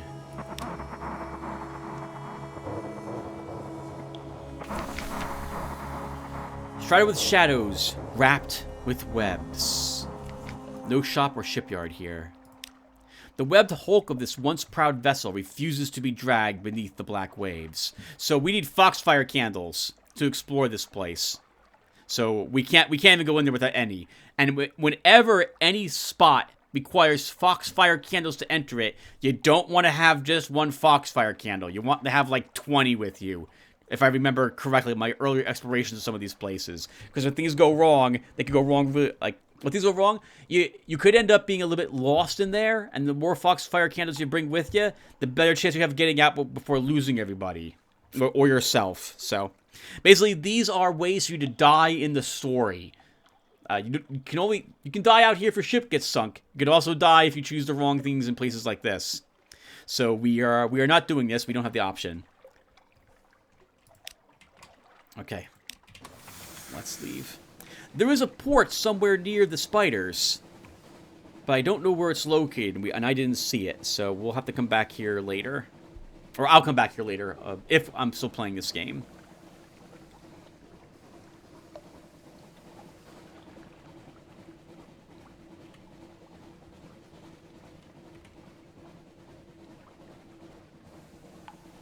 Here's Chelenite, the giant sea turtle, I think, that they made a dock out of. Oh, sorry, a fluke, right? A giant fluke? Maybe? Nah, I'm pretty sure it's a giant turtle.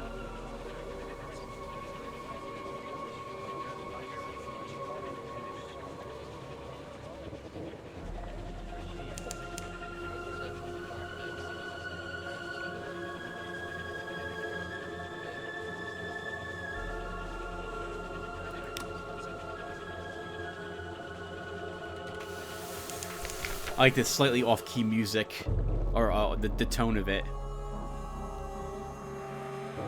Chelenite, a shell as big as a wild dream? There are shops here, but we cannot purchase any supplies here.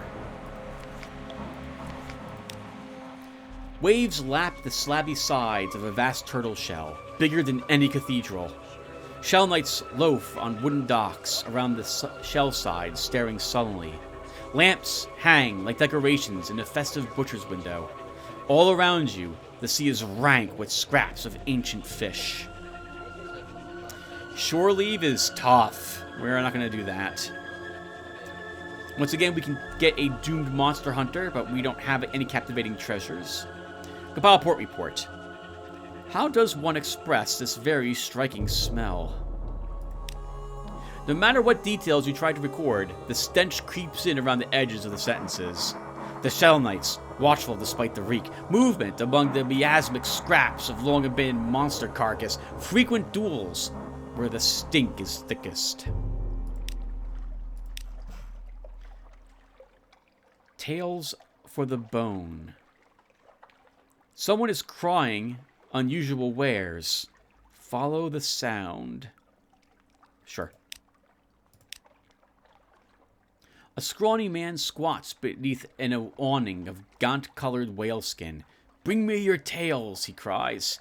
"Tales from the bone." Pay the chronicler to inscribe a Z story onto a haunting trophy, and you'll receive an outlandish artifact. Oh, I've done this once. So if we have a hunting trophy, bring it to him, and he can go ahead and, with one supply and one Z story, give you an outlandish artifact in return.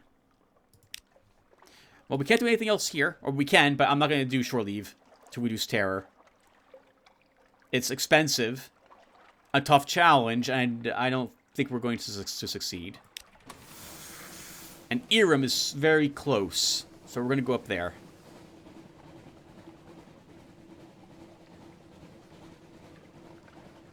Or, yeah, Irem? Irem. Oh, that's a fluke. We don't want to fight a fluke.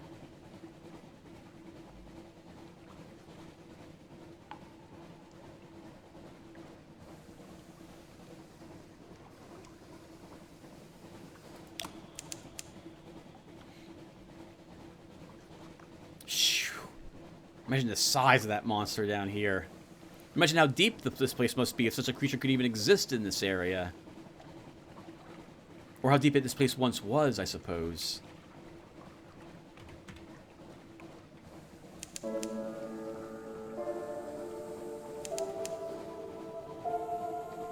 There are no islands? Come on now. I know Irem's right around here someplace. This is it. Z-Bat, you are useless.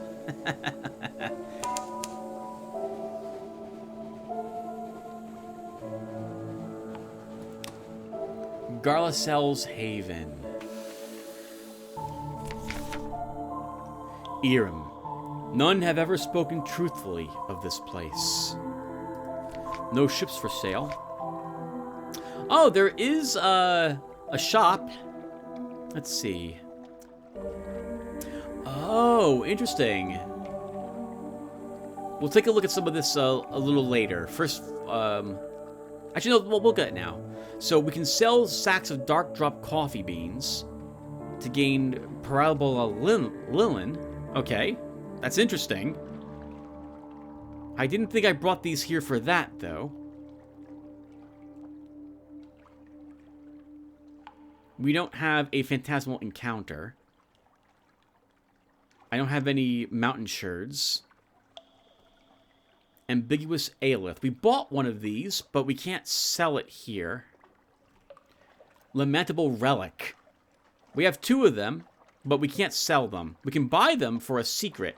Remember that secrets are used to improve your statistics. So I feel like this is... You got to be desperate if you want to do that. Watchful Curio can be bought here for one secret. A Soothing Cooper Long Box can be had for 3. Empty Mirror Catch boxes for 3. Judgment's Eggs, which we can buy for 10 secrets. That's interesting, but that's also expensive. And we can buy Parabola Linen for fragments, but we just leveled up, so we don't have any fragments lying around. Threshold?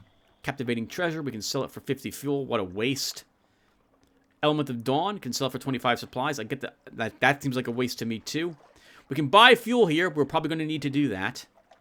We can buy Strange Touches here. That's interesting. And supplies. Wind Come Calling. Oh, interesting. You can kind of trade... Yeah, you can swap out certain types of Z stories, Tales of Terrors, or Visions of the Surface for other types of things.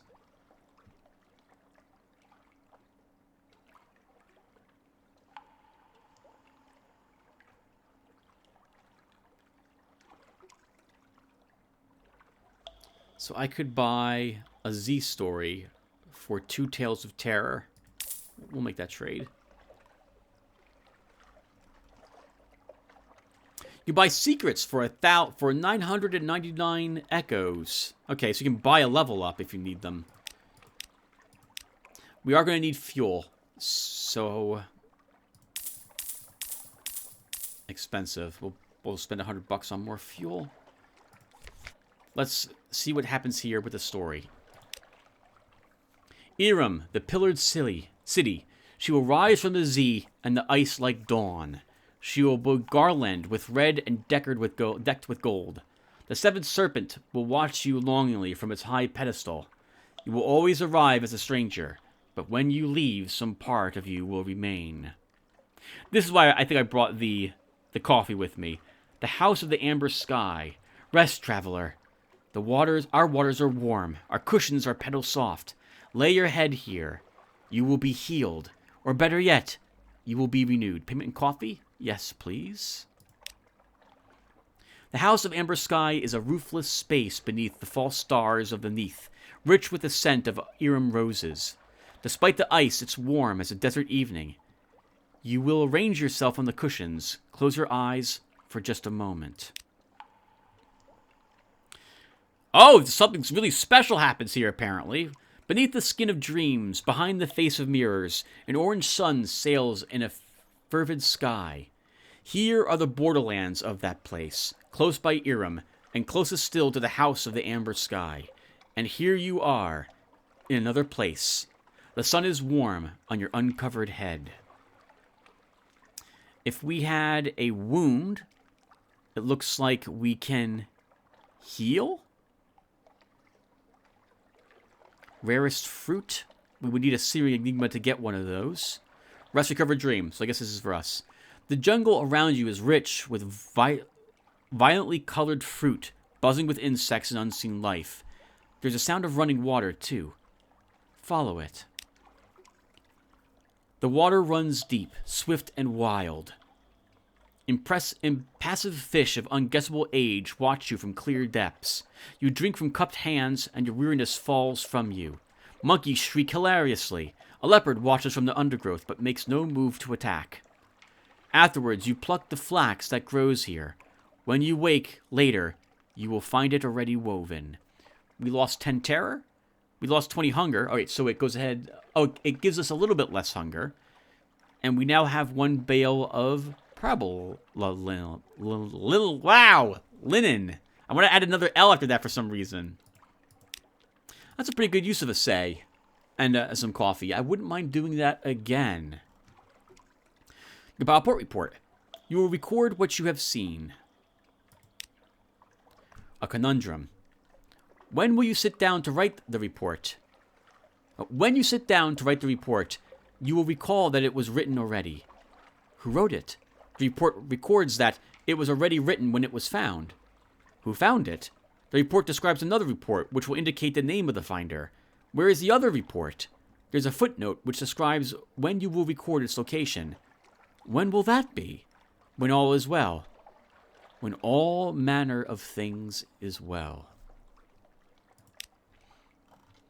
The last thing we can do here is with Maybe's daughter, so let's see if we can find her mother here.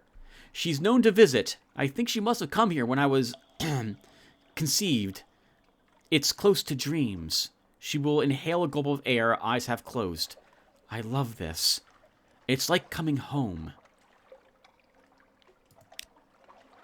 Quickly, up to the 7th serpent, the riddle fisher end, you will follow the daughter's stunned gaze. A woman in a lilac gown will stand beneath the 7th serpent, chatting calmly to a half-baked visible fragment. It's half-baked to a half-visible fragment. What on earth? Her features will bear an unmistakable resemblance to your officers. We should talk, she will say to the daughter, quite calmly. The daughter will assemble the rags of her composure with remarkable speed. Excuse us, she will say. She found her mother. Good. The daughter leaves with the woman in lilac. Sorry, lilac. I'm messing all this up today. You see nothing of them for the rest of the night, but in the morning the daughter returns, her eyes bright with purpose. Show me your tattoo, she demands. You mean this? The game! It extends farther than we know, up to the surface, and up to the stars. My mother wouldn't tell me, but her other daughters knew secrets.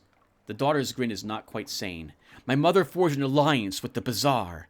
That's how she came to learn the great signs. The tattoos no one wears. We must return to London. That is, please, can we return to London? Please. She wants to visit Penstock in London. We've gained 1 pages. That night, you walk beside a river of serpents, through a green and fervid jungle, beneath an orange sun, in the company of a tiger. It watches you with weary, humorous eyes. Speak with the tiger. I haven't done this since the way of the tiger books. I understand you've become involved in my daughter's intrigues. Well, you look like the sort who can take care of yourself. But let me repay you as best I may. Tiger Tales. This cat walks in the mirror marches at the edge of dream. Consequently, it sees many and curious things through mirrors. It shares them with you as you walk with it beside the writhing river. When you wake, you will remember them clearly. Our maybe Iram quality is gone, so we found her mother here. Our maybe Naples quality is gone. We didn't have to go there. We gained 1 strategic information. We gained 1 memory of distant shores. We gained 1 secret. Alright guys, we've been playing for like another hour and a half, so I'm going to cut the recording here. And when we come back, we will then go back to London together. So I will see you guys then. Give me a few seconds. And of course, it'll be visible to you guys. It's going to cut the recording really quick as far as you can tell. It'll probably be the next day when I come back. Hey everyone. Alright, not the next day. Still the same day. Still February 2nd, 2025. But it's now the evening. Takes about 9 hours for me to compress down one of these videos because they're about 600 gigs worth of size playing this resolution. Let's see, what did we do? We left Port Carnelian. I'm probably getting that wrong, but that's the way I pronounce it. We visited Adam's Way, Port Varsh, King Eater's Castle, the Empire of Hands, the turtle, and then made it here. Right, okay. We've also found Maybe's mother, and she seems to be inspired to do something back at Fallen London. And that is where we'll be heading to next.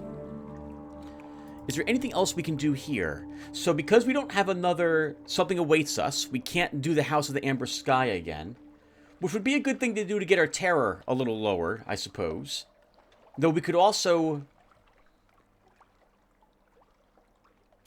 Well, that coffee could also be spent at Khan's Glory instead. Though we'll end up with some amount of terror then when we get back home. I don't think we'll wait around here. We'll keep traveling. Actually, we'll look at the map and make a decision. And what is here again? We can sell dark drop coffee beans for parabola linen. Wow, still can't pronounce it. Linen. There we go. Which, because we picked this up for 38, is a profit of 28 echoes. That's a decent profit.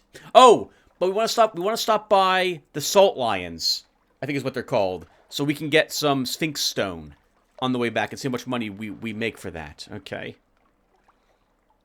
Oh, and you can get the mountain sherds here for 1,200 effective echoes. 20 bales of this linen. Wow, Tim. Linen. Ah, man, that's expensive. Is there anything else we want to buy while we're here?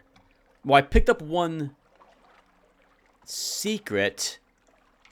I don't want to spend any here.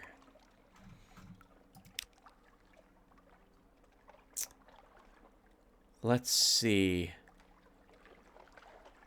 So, I want to time this. Time's the wrong term to use. I want to plan ahead such that when we reach the Salt Lions, we'll have 20 space of cargo.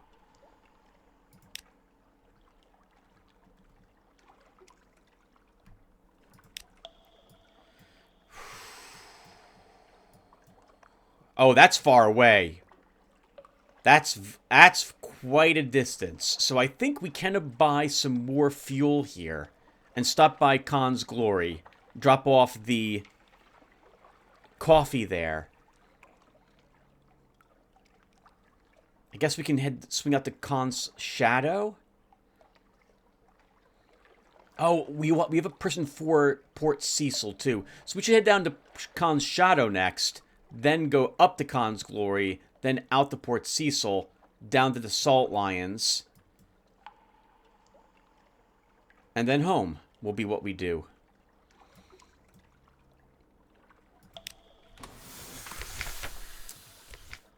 But we're going to need more fuel. I don't think 13 is going to be enough to make that trip.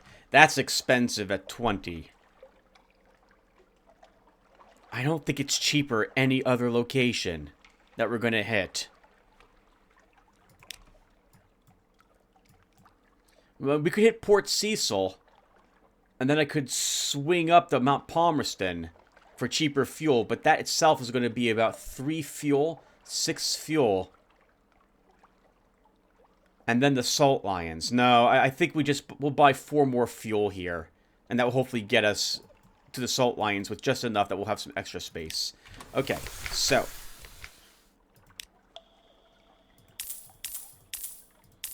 so expensive. You never can have enough fuel. Okay. Now we are leaving. We're going to go down to Khan's Shadow next. They sell fuel there, but I believe it's at... I think it's 25 echoes for fuel there.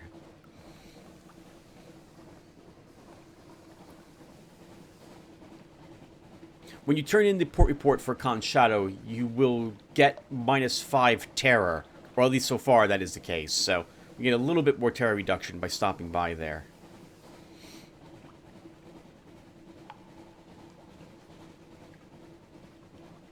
Phew.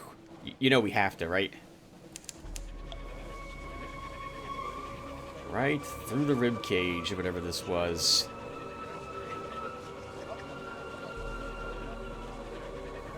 Because I do not have a sealed container, I do not want to take the risk of bringing back spiders or claymen to Fallen London for fear of the spiders getting out. Oh, and we don't want to fight a Khan ship if we can avoid it. Oh, come on now. We are more than capable of destroying it, but I'd like to remain on somewhat good terms with the Khans. And if we fight them and kill them, we get like a mark against us, if I recall correctly. Our suspicion will be raised, which makes things more difficult to do with the Khans. And I would like to stay on good terms with them, at least at this moment.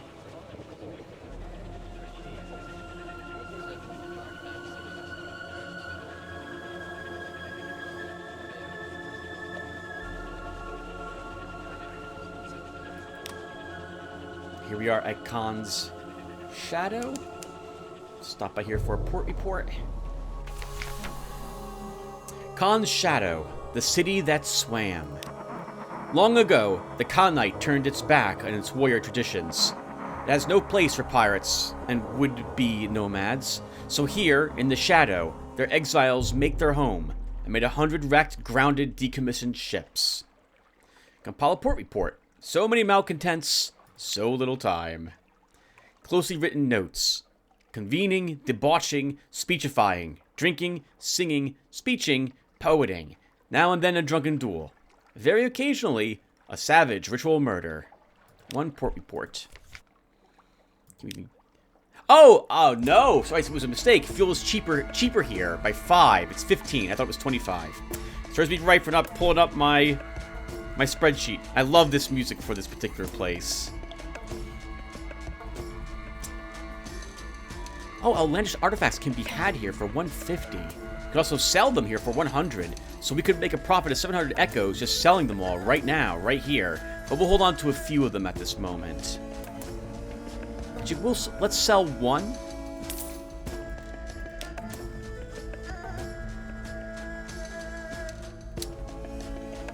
We need cargo space, so we don't want to buy anything else. We could make a slight profit, I think, buying Crate of Human Souls, selling them back in London. But once again, I want to see how much we get for the Sphinx Stone, so we won't do so. And I don't think there's anything else I can do here. We need the Element of Dawn for this. Okay, so perhaps not. We have 14 fuel.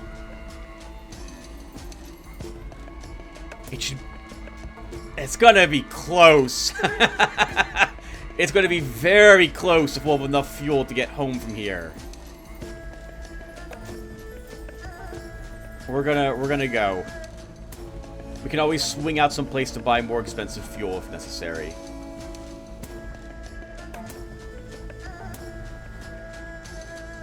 So the impression I get to making echoes in this game is that when you go out to do your route, you need to take some chances in some of the locations, and hopefully things pan out for you when you do so.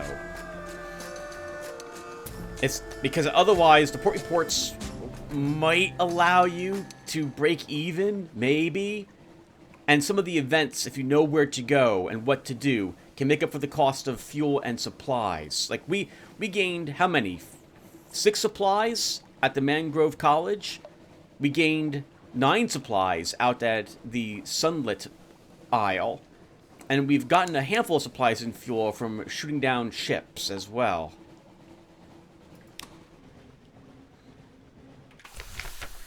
Khan's Glory, a place of stately isolation. Here are the palaces of the Khan and his court, each a fortress to itself. Sleek lords and ladies in belted robes breakfast on balconies. An unlikely antelope peeks at you from a park. Guns rotate easily on motorized gimbals. Oh, I have to bring 5 sacks all at once of dark drop coffee beans here. I thought it was 1. I could get away with dropping 1 off here 5 times. Okay. I'll have to plan for that in the future. We can cruise past the clan palaces to lower our terror slightly, but we will gain a point of suspicion with the Khans. I don't think that's worth it at this point, so we will not do so. Do I have anything else for them? I don't believe I do. I do not. Alright, so we're leaving. They won't allow us to buy anything here yet until we have the merchant's license as well, so we can't get fuel or supplies at Khan's Glory. I should have written down before I left that we need 5 coffee beans. So then I would want 6 total whenever I go up to Iram, given how close Khan's Glory is to Iram on my map.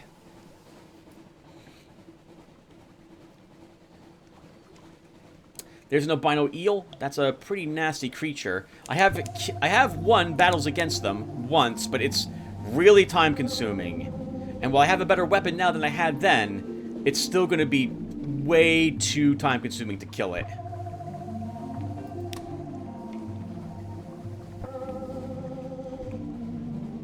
Now this character, I don't... Oh no, I made port here once.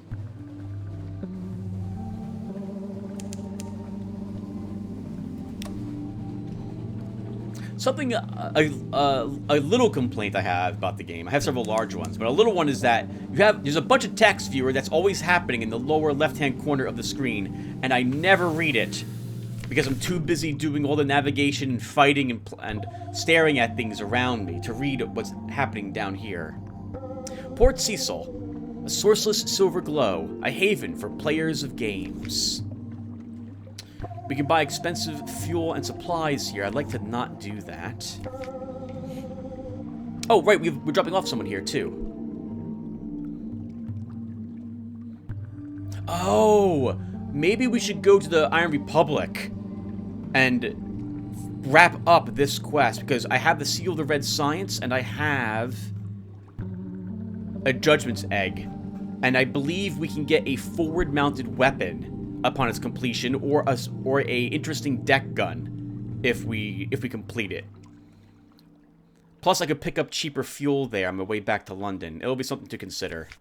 Well, anyway, we're here, so let's visit. A source of silver glow, a haven for players of games. Rumpled convulsions of coral fill the water, glimmering with silvery light. The harder you look, the more you see shapes amid the chaos, almost as if they were sculpted. This one could be a crenellated castle. That one, a horse's head. A neat little port huddles into the side of the coral island. Prosaic imperial docks and houses tucked away in a baroque organic chaos. In that curious silvery light, among the frozen chaos of coral, the scene has the unreal air of a pencil sketch, crumpled and discarded. Drop off the checkered character. He waits eagerly by the rail. He lifts his head to inhale.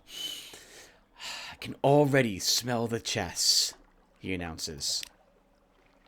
He says neither of these things. Oh, thank you, farewell. He says neither of these things. He drops a sweaty bundle of banknotes in your hand and hares off up the hill, fingers twitching to begin a game. Game players, huh?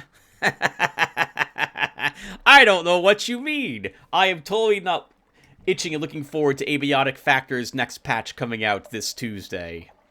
100 Echo earned. That's a nice pickup to gain.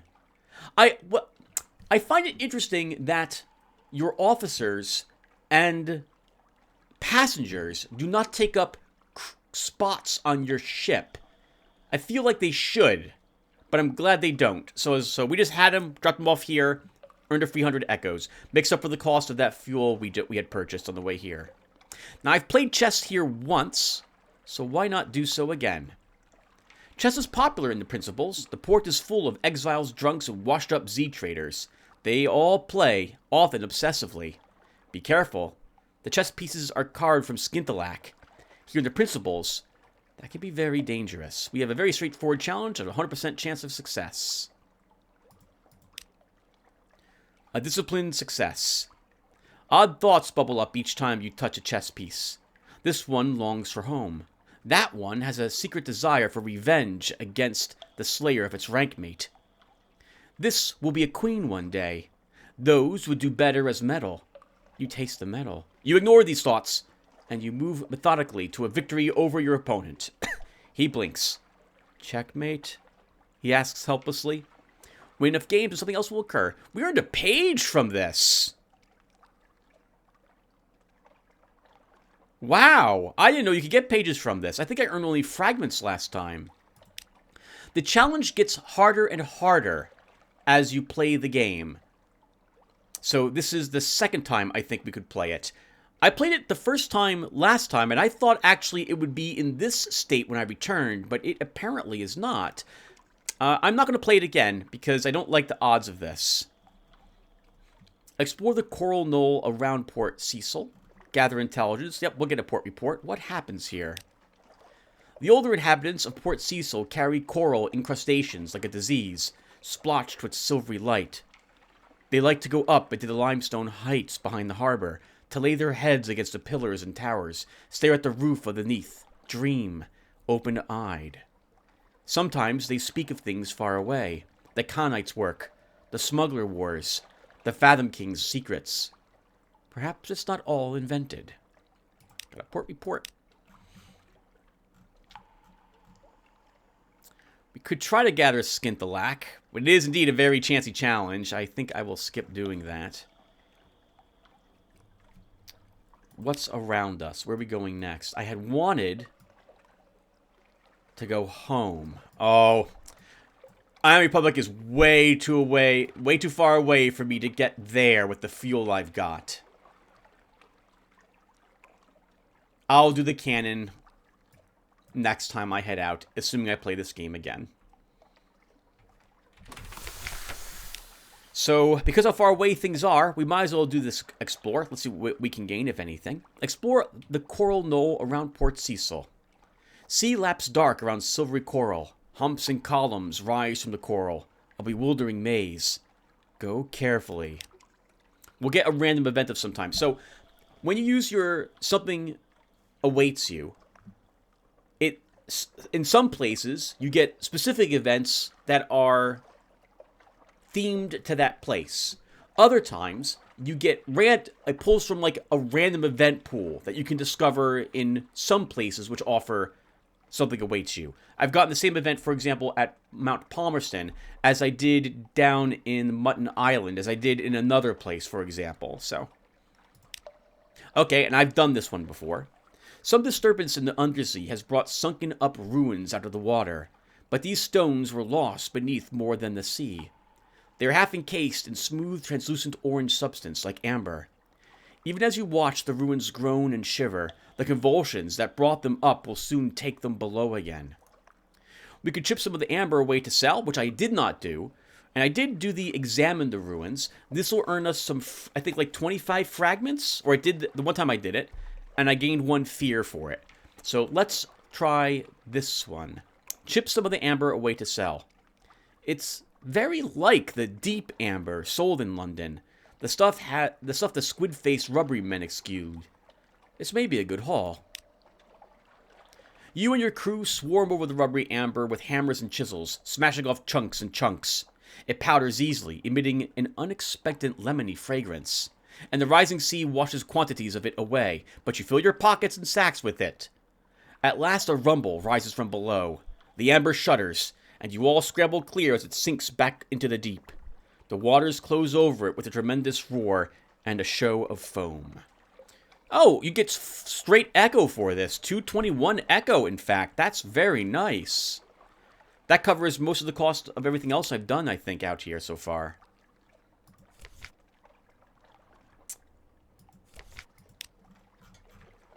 Okay, so we're done here. We have 11 fuel. Am I done here? It's going to be so close. But I think we can pick up fuel at the Salt Lions. So off we go.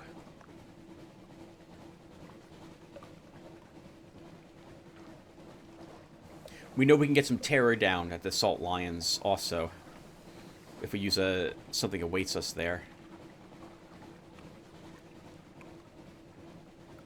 I think we're going to go down to 6 by the time we reach the Salt Lions, assuming I go down there all the time with my lights on. Oh! Oh! I hit the wrong button. Okay. I hit full ahead. So that consumes fuel faster. We use a thing of fuel, I think. But we move slightly faster for a tiny bit of time. It's mostly used for tough combats, is what I get the impression for it. That sentence was supposed to make sense and did not.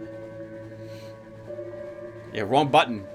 This can destroy your engines, or damage your ship, so you should be careful how often you use that. That's our something awaits us. Oh, we did not lose anywhere near as much fuel as I thought we were going to. I thought we'd be down 4 by now. This jellyfish can give us a strange catch.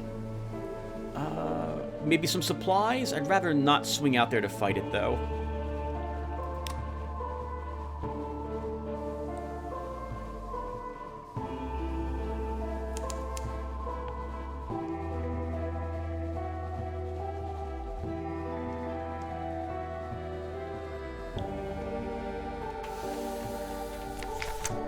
Do I have room? 1 space too many. Okay. I don't want to drop anything. Oh, stop. While we're here, we can, I suppose, visit the Unmakers. Muscular pick wielders rest on camp stools, watching you approach, passing hip flasks around. An Uncreous overseer beckons you to sit. We've read this before, but we'll read it again. It's been a few hours. We get funding from the bazaar, it's true, but Station 4? I wouldn't call it Station 4. It's a little grandiose. The stones are stuffed with secrets, but most of them are used as garden statuary, or occult ballast. Most of them. Some go down to the places under the bazaar. More tea cakes.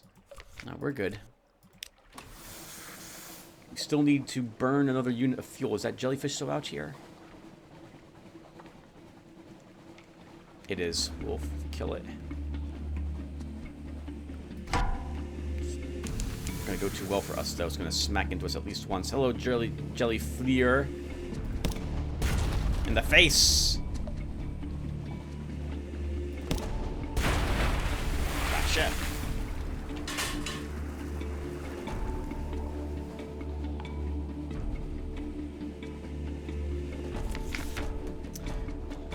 The Jillyflare. Is it a young jellyfish? A lesser subspecies? Do the dreams of jellyfish become real? In any case, now it's a sad slick of goo, dissolving in the Z. Letting it disperse, I believe, gets us some fragments. Scoop it up. Perhaps we can eat it. Better yet, perhaps our sailors can. It will wait in the hold like a cup of dissolved moon. One day you will eat it, or perhaps it will eat you. Gained 1 supplies.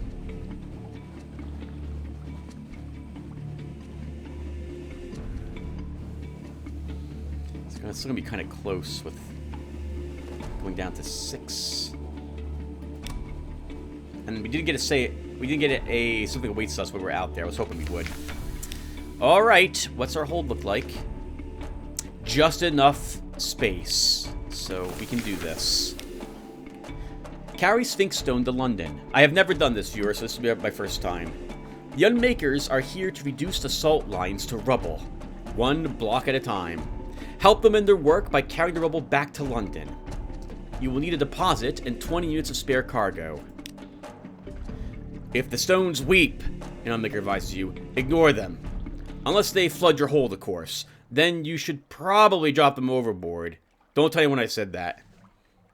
We pay 200 echoes for the privilege of carrying them. We have 6. If I go straight to Fallen London, I think we can make it there.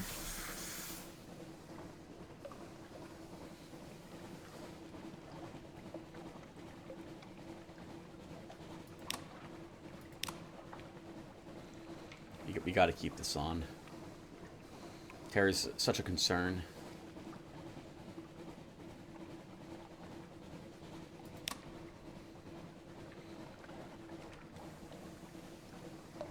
There's a giant crab down there. I think it's called an angular crab. Because it's a beast, I'd rather not fight it.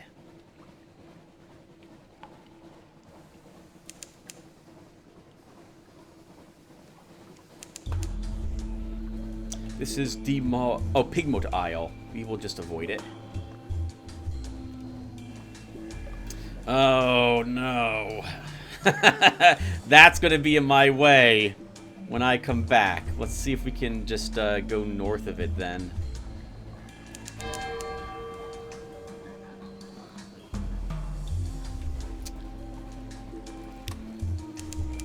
Need to turn the lights off.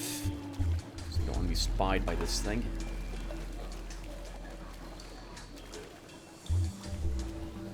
How we looking? Gonna be close. Gonna be very close.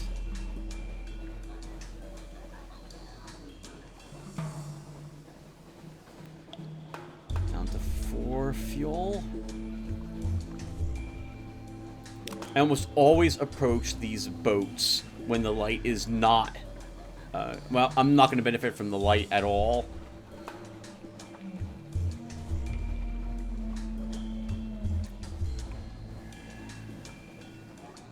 We already spent our recent news, so we can't use it here. And there's London. Okay, we made it. We're going to make it in the dock with probably 3 fuel remaining.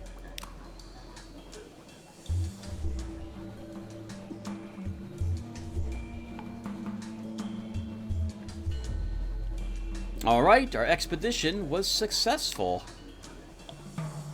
We left here with about 1,600 echoes.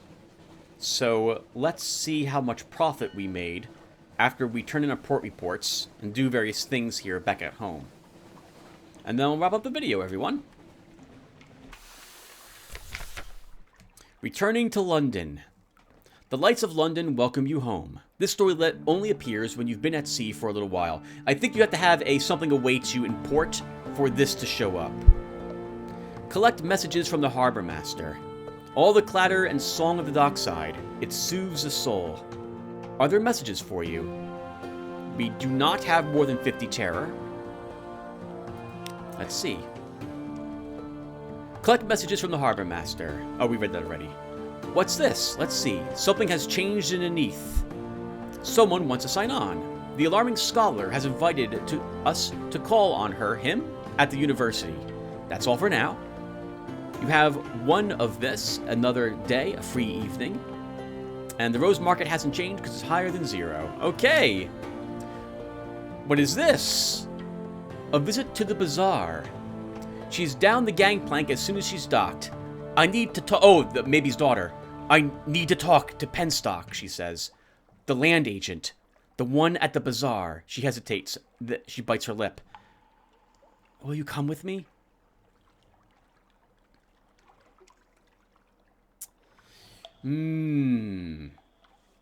If we lose her, I would just get a different type of engineer, and normally it's not my place to meddle in the affairs of my officers beyond helping them with what they want. But on that note, she's asking us for us help because it sounds as if she wants us to go with her. So we will. Penstock's land agency, a modest office in an immodest location, hard against the eastern flank of the bazaar, that spired fortress of commerce that towers over London. Penstock stoops like a clerk and coughs like a miner, but his eyes are very wise. The sundered sea. There is another sea beneath the bazaar, Penstock declares. A paler sea. Yes, I would imagine you might make the bargain your mother made. Yes, I helped her go down there. But she took a terrible chance even then. And the bazaar is not well. Not now. Are you certain?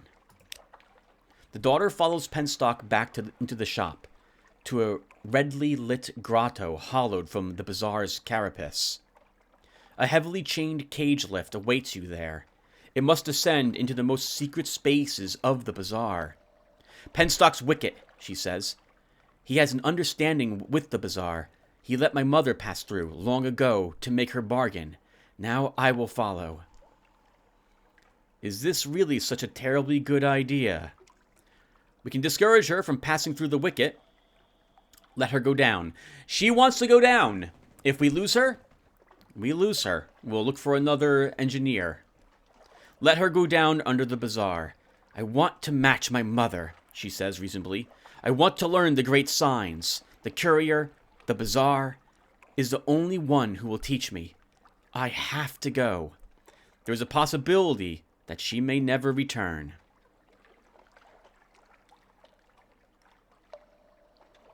Unlocked when objective deliveries from the salt line is none. Interesting. A long and sorrowful wait. The lift descends, rattling into the darkness, and is gone. You wait. At last, Penstock comes to lead you away by the arm. I have to close up now, he says. It's almost midnight. You won't see her again. He looks up at the place where the bazaar's carapace meets the ceiling. The bazaar... She's not cruel. But she's not kind either. I'm sorry, sir. You won't see your officer again. She passed through the wicket and is gone. You no longer have any of this. Maybe's daughter. Okay. Well, hope she found what she was searching down there, or something found her down there. Oh well. Okay. Well, let's keep going. We're wrapping this up by doing the other things we want to do. So, the dark speckled. Oh, first let's go to the shops. Wolfsack Exchange. Is this where we sell the Sphinx Stone? No. But we will sell the bale of wow, I still can't do it. Linen here. Well, we might as well hold on to the dropped off coffee beans, because if I play this game again, I'll just be heading back out to the same kind of area, so we'll just hold on to them rather than sell them. Well, I guess we could sell them here and just rebuy them. We'd make less money.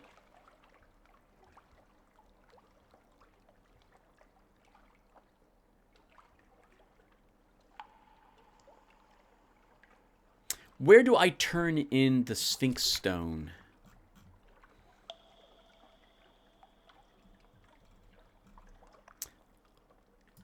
Is it a different type of shop? Let's see. So it's not here at the Wolfsack Exchange. It's not going to be in Carol's Naval Supplies, but we're going to check anyway. It is not in the Camius Yards. Not in the Iron and Misery Company. House of Vision does not want it either. So it must be a story thing. Oh, right here, of course. The very first thing. London. She's the greatest city on the Untersea. And don't you forget it. Deliver Sphinx Stone. Special constables, black uniforms, distinctive caps, the badge of the Ministry of Public Decency. Wait with the cart. Oh, you get 500 for a delivery of it. Sign, sign, sign. Here's a receipt. Here's a discretion contract. Here's a penalty contract. Your vision is blurred by the end of it all. The cart rumbles off into the coiling fog. Here is your reward. 500 Echo. We don't have any more Sphinx Stone. We've delivered Sphinx Stone. The users of the stone are mysterious. Where must you take it? And we've lost 2 Terror. Okay, not bad. Our hole is now significantly less full. So we can probably now turn in our port reports. To do that, we need to visit the Dark Speckled Admiral. Or the Admiralty, if you haven't unlocked him yet. You're ushered into his office, off Mansion's pyre. A cramped room with a vast desk. He surveys you across that desk. Ah, yes, the merchant captain of whom we hear of such complicated things. The Admiral will purchase intelligence from you. So, I have 2 strategic informations. I can make a vital intelligence out of that. Why don't we show you how that's done? So, down around here, I should have 2 of it somewhere. Actually, no, we'll just sell 1 of it to him directly. So here we go. So we'll sell him this. The Admiral sits up, although he steeples his fingers and pretends calm. He's hard to read with those glasses, but he reads the summary intently. Satisfactory, he says at last. Eminently satisfactory, actually. Good work. Take this for your trouble. The clerk will see you paid. We've lost 1 strategic information. We gained 150 Echo. We've gained 1 favors. When you turn in port reports, the very first time you turn in 1 for any location that you visit, you will also gain 1 favor. Favor can be turned in to gain fuel, and can also be used, you get a bunch of it, like 3 of it, plus a tiny bit of Echoes, like 25, to fully repair your hull as well. There might be other things you can do with it, but those are the things I have noticed so far you can do with this favor. I guess we can show you that too. So, but right now, let's go ahead and submit our port reports. You visit and investigate ports to gain port reports and trade them in here. Mount Palmerston, the Brimstone Convention. They trouble me, Captain. So we lose that. We get 40 Echo. We don't get any favor because I've turned this one in before. Our records indicate that we've been there, so we lost it, and they confirm that we've been there. And we get 1 fuel. We will get 1 fuel, I think, for every single one of these locations that we went to. Make sure your hold is empty, or no, as low as you can get it, because you're going to get a lot of fuel when you turn these in. And if otherwise, you'll be having to dump the fuel out. Port Cecil, the principles of Coral. I have no idea why anyone thought that settlement was a good idea.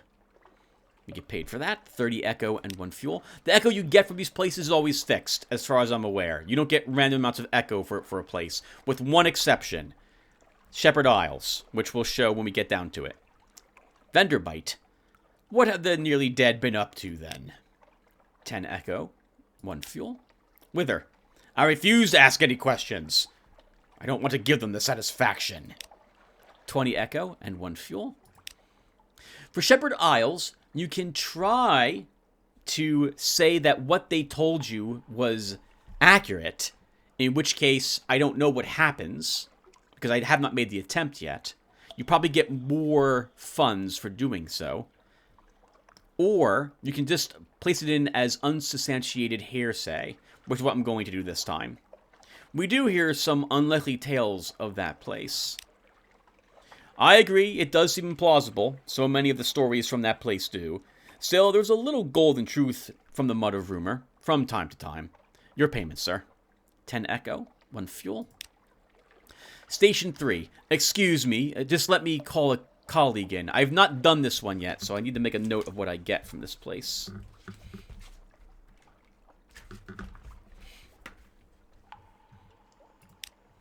This is my colleague, Mr. Villain, of the Ministry of Public Decency. Mr. Villain, this good captain's report is here. If you would care to... Yes, the fire's already lit. Let us go there now. There, now only ashes remain, and it might have caused such a lot of trouble. Thank you, Captain. We appreciate your discretion. Here's your payment. You need not trouble yourself further in this affair. Wow! So they don't want anyone knowing what's going on there, huh? It's 100 echo for that port report.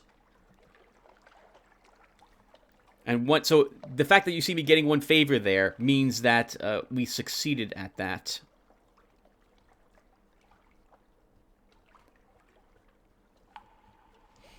Maybe it was more dangerous than I had originally thought when we had gone there. Abbey Rock. We categorize it as a military installation, you know, although it has occasioned some quite vigorous debate. 20 echo, 1 fuel. Pigmote Isle. I'm not certain I heard you correctly. This was where the rats and the... Well, I can't think of it. I can't think of the name of it at the moment. Reside. Are you quite certain this is the report you wish to make? So be it. 10 echo. 1 fuel. Chapel of Lights. There's something about the Untersea that breeds heresy and dissent. I'd rather think we might need to send the Bishop of Southwark out for a good bit of Christian shouting. 20 echo. 1 fuel. How's our hold looking? Oh, we're good. We got plenty. The Iron Republic. This was hell when we went there. Well, you know, where hell resides.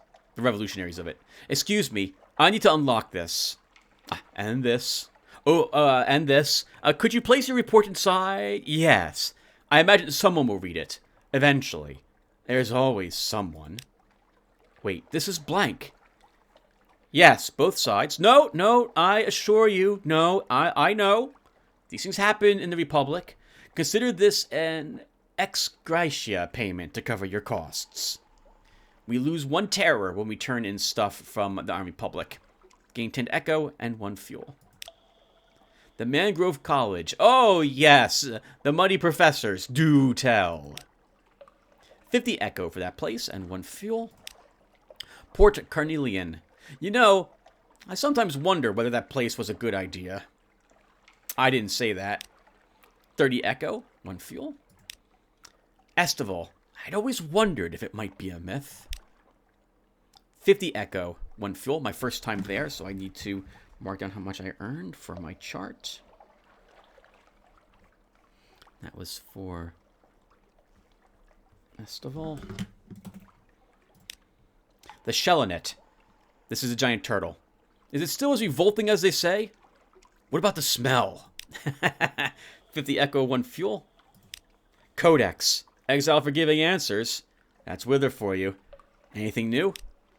Nope. 20 echo, 1 fuel. Khan's Shadow. Oh, these are always fun. Come on, let's hear it.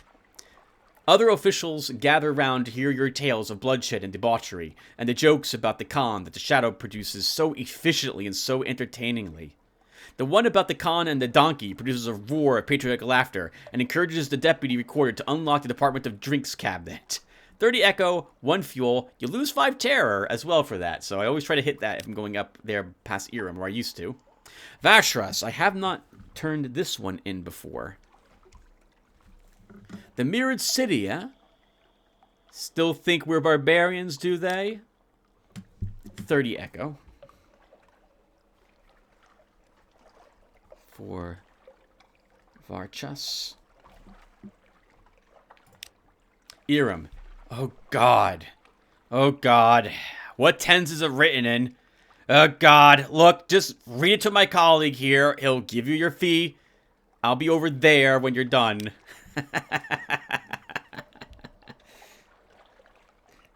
20 echo for Irem. Adam's Way. The Elder Continent? Huh. Elder than what? Pile of Mithridate nonsense, if you ask me. 30 echo for that place. You can't get a port report, I think, from Adam's Way unless you actually go into the place. King Eater's Castle. Ah, Despair's Fastness. Okay, 20 Echo. For King Eater. This is probably all online, but I like doing it myself and making my own charts. I tend to remember things better when I do it rather than look things up. The Salt Lions. The Bazaar has always taken an interest in that place. Maybe if we had actually delivered quite a few of these Sphinx Stones first, Maybe's daughter would not have perished when she went to investigate what had happened, based on what we saw when we hovered over this for the initial attempt. But I've never done it before, and I don't think I even had Maybe's daughter ever in the past. No, I think I did once. But I never completed this quest for her, so. 20 Echo, 1 fuel for the Salt Lions.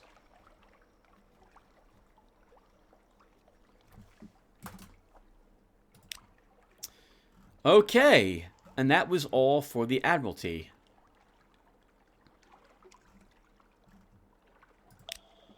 Done. Out to the foggy street. Turn your collar up. Let's visit the Rose Market. It bustles on Roser's Wharf. Perhaps you can find a buyer for some of the curiosities you found at Z. They want a watchful curio at this moment. A soothing copper long box, which I don't possess. Or we can spend our another day to reset the things that are here for sale. I think that's what this is. I have not yet done this yet. Let's find out together. Escort some interested acquaintances to the Rose Market. They hope to make a satisfying trade. This will usher in a new day at the Rose Market and perhaps new buyers. Puppet plays press on uninterrupted. Personal collections grow. Words written in fogged mirrors are hastily wiped away. The exotic exchange pollinate dreams. Who will be there today? We lose another free day. And it's the same exact things. Watchful Curio and Soothing Copper Longbox are still there. We've also lost our another free day, which we could have used to get our Terra lowered a little bit more efficiently than spending it above the tavern that we currently have a room. Alright, so we're down crew. If we hire on more crew here, we will hire 3 crew. I kind of only want 1 or 2. Our ship could use some time in dry dock, so put your ship in for dry dock, for repairs, or sometimes for other purposes. We actually have to pass a challenge check for the fuel. I think if we fail, we get 2 fuel, and if we pass, we get 3. I don't think we need the fuel. I got to go check my hold to see how much we have. Up here is not accurate at this point. My hold will have the actual amount of fuel that we possess. Same with supplies. It's not accurate at this moment. So we can repair our ship at the Leadbeater and Stainrod shipyard. They won't heal it totally, though, but it's 75 Echo. Or we could bring it to the Cotterell and Hearthsage shipyard, in which case it's fully repaired for 100 Echo. I think we'll do this. C&H has a reputation for reliable work for a slightly higher price. This will completely repair your hull. All shall be well, and all manner of things shall be well. We read this, didn't we? Over in Irem. Interesting. You can also have the Rattus Faber engineers work on your vessel. It's a luck roll, and it costs you 1 supplies. I get the feeling that if you roll poorly, they eat your supplies and hurt your ship more, and you don't get an option to do it again, I think. Oh, look at this. You don't get the option if you have a wretched Mog, which I believe is a cat, aboard your ship. Okay, well, we are done there. A new recruit. Who awaits your attention? The Genial Magician. What type of role is he?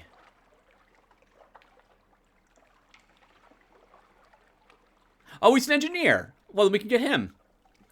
Engage an officer, the Genial Magician. Good afternoon, sir. Perhaps I can do your engines some good. No, haha, I'm quite the engineer. Difficult to credit, isn't it?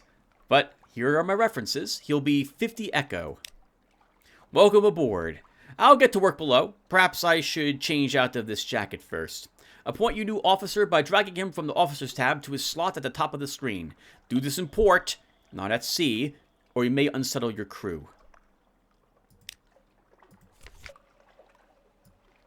There we go. Welcome aboard. He's gained us 3 mirrors and 6 veils, but -1 hearts. How many secrets do we possess? 6? We'll spend a secret to counteract that heart penalty. Okay. Well, we're not quite done. Let's go ahead and visit the Alarming Scholar. The Alarming Scholar is mercurial, to say the least. A creature of sudden moods and provoking teeth. Possibly her, is it her? Appointment as University Maritime Liaison was precautionary to keep his, is it his, razor-sharp enthusiasm from causing too many injuries at the faculty. Ah, yes, the scholar whispers breathlessly. I have a budget for acquisitions. What have you brought me? If you have any knowledge items that the scholar will buy, they'll appear below. A little present from the scholar. You've been so very helpful. I want to give you something for your next voyage. I bottled it myself. It smells pickled, chemical, salty. Once it might have been eel flesh, but the scholar assures you that it has vital and nutritional virtues. Save it for an emergency, perhaps. We've earned 2 free supplies. Nice. My recollection of this gentleman, is it a gentleman? Is that if you continue to give her, is it a her?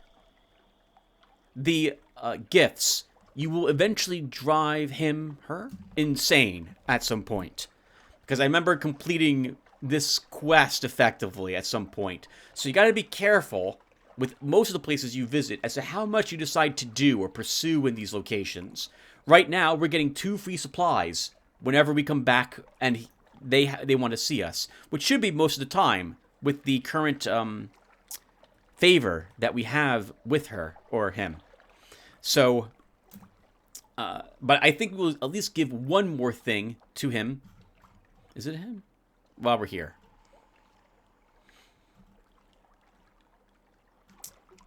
Let's give the scholar an outlandish artifact, shaped by hands unknown in London. A careful scrutiny. We have something like that, he declares, but not very like that.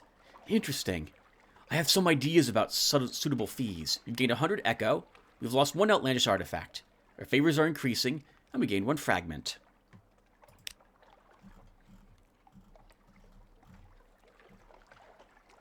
Anything else we want to turn in?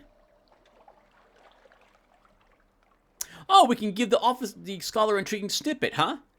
Let's do it. I don't know where else I would turn this in at the moment, so I might perhaps classify this as gossip, not data. Nevertheless, this one will do very well shared. Thank you. Your payment. What we lost our intriguing snippet. Our figures are increasing. We gain 1 fragment, and we gain 50 echo. And I think I don't really want to give anything else to them for fear of them leaving. And then we don't get free supplies. So that would be good at the moment. You have business to attend to, and besides, the scholar keeps snapping her teeth like a mechanical trap. The picture is also great, because I can't tell if it's a guy or a girl, which matches the text here. And we're too polite to flat out ask. Well, I do need more crew. Let's see what else we have here. Okay, so we still have the potential of buying 7 approved romantic literature, and we get 1,000 echoes for doing that. What stops me from just buying this right here, right in the shop, and then just turning it right into him? Like, he can just walk down. Oh, no, right. I cannot buy it here. I can only sell it here. Okay, right. Okay, very good. The Voracious Diplomat. I don't think I've visited this person yet. The Diplomat layers near Manson's Pyre, in a second-floor office above a gymnasium for pugilistic ladies and gentlemen. Their conversation is punctuated by distant shouts and blows. The Diplomat smiles fondly at the sounds. Pick up an agent. Oh, so this is where we can buy intelligence officers and place them into various ports for spying purposes.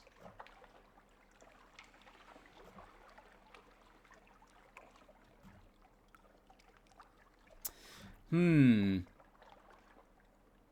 don't really need any of this at this moment, and I wasn't intended to get embroiled in any espionage with this character, so I will pass at this moment. A new arrival. You, your sweetheart, and your child. What will your child call you?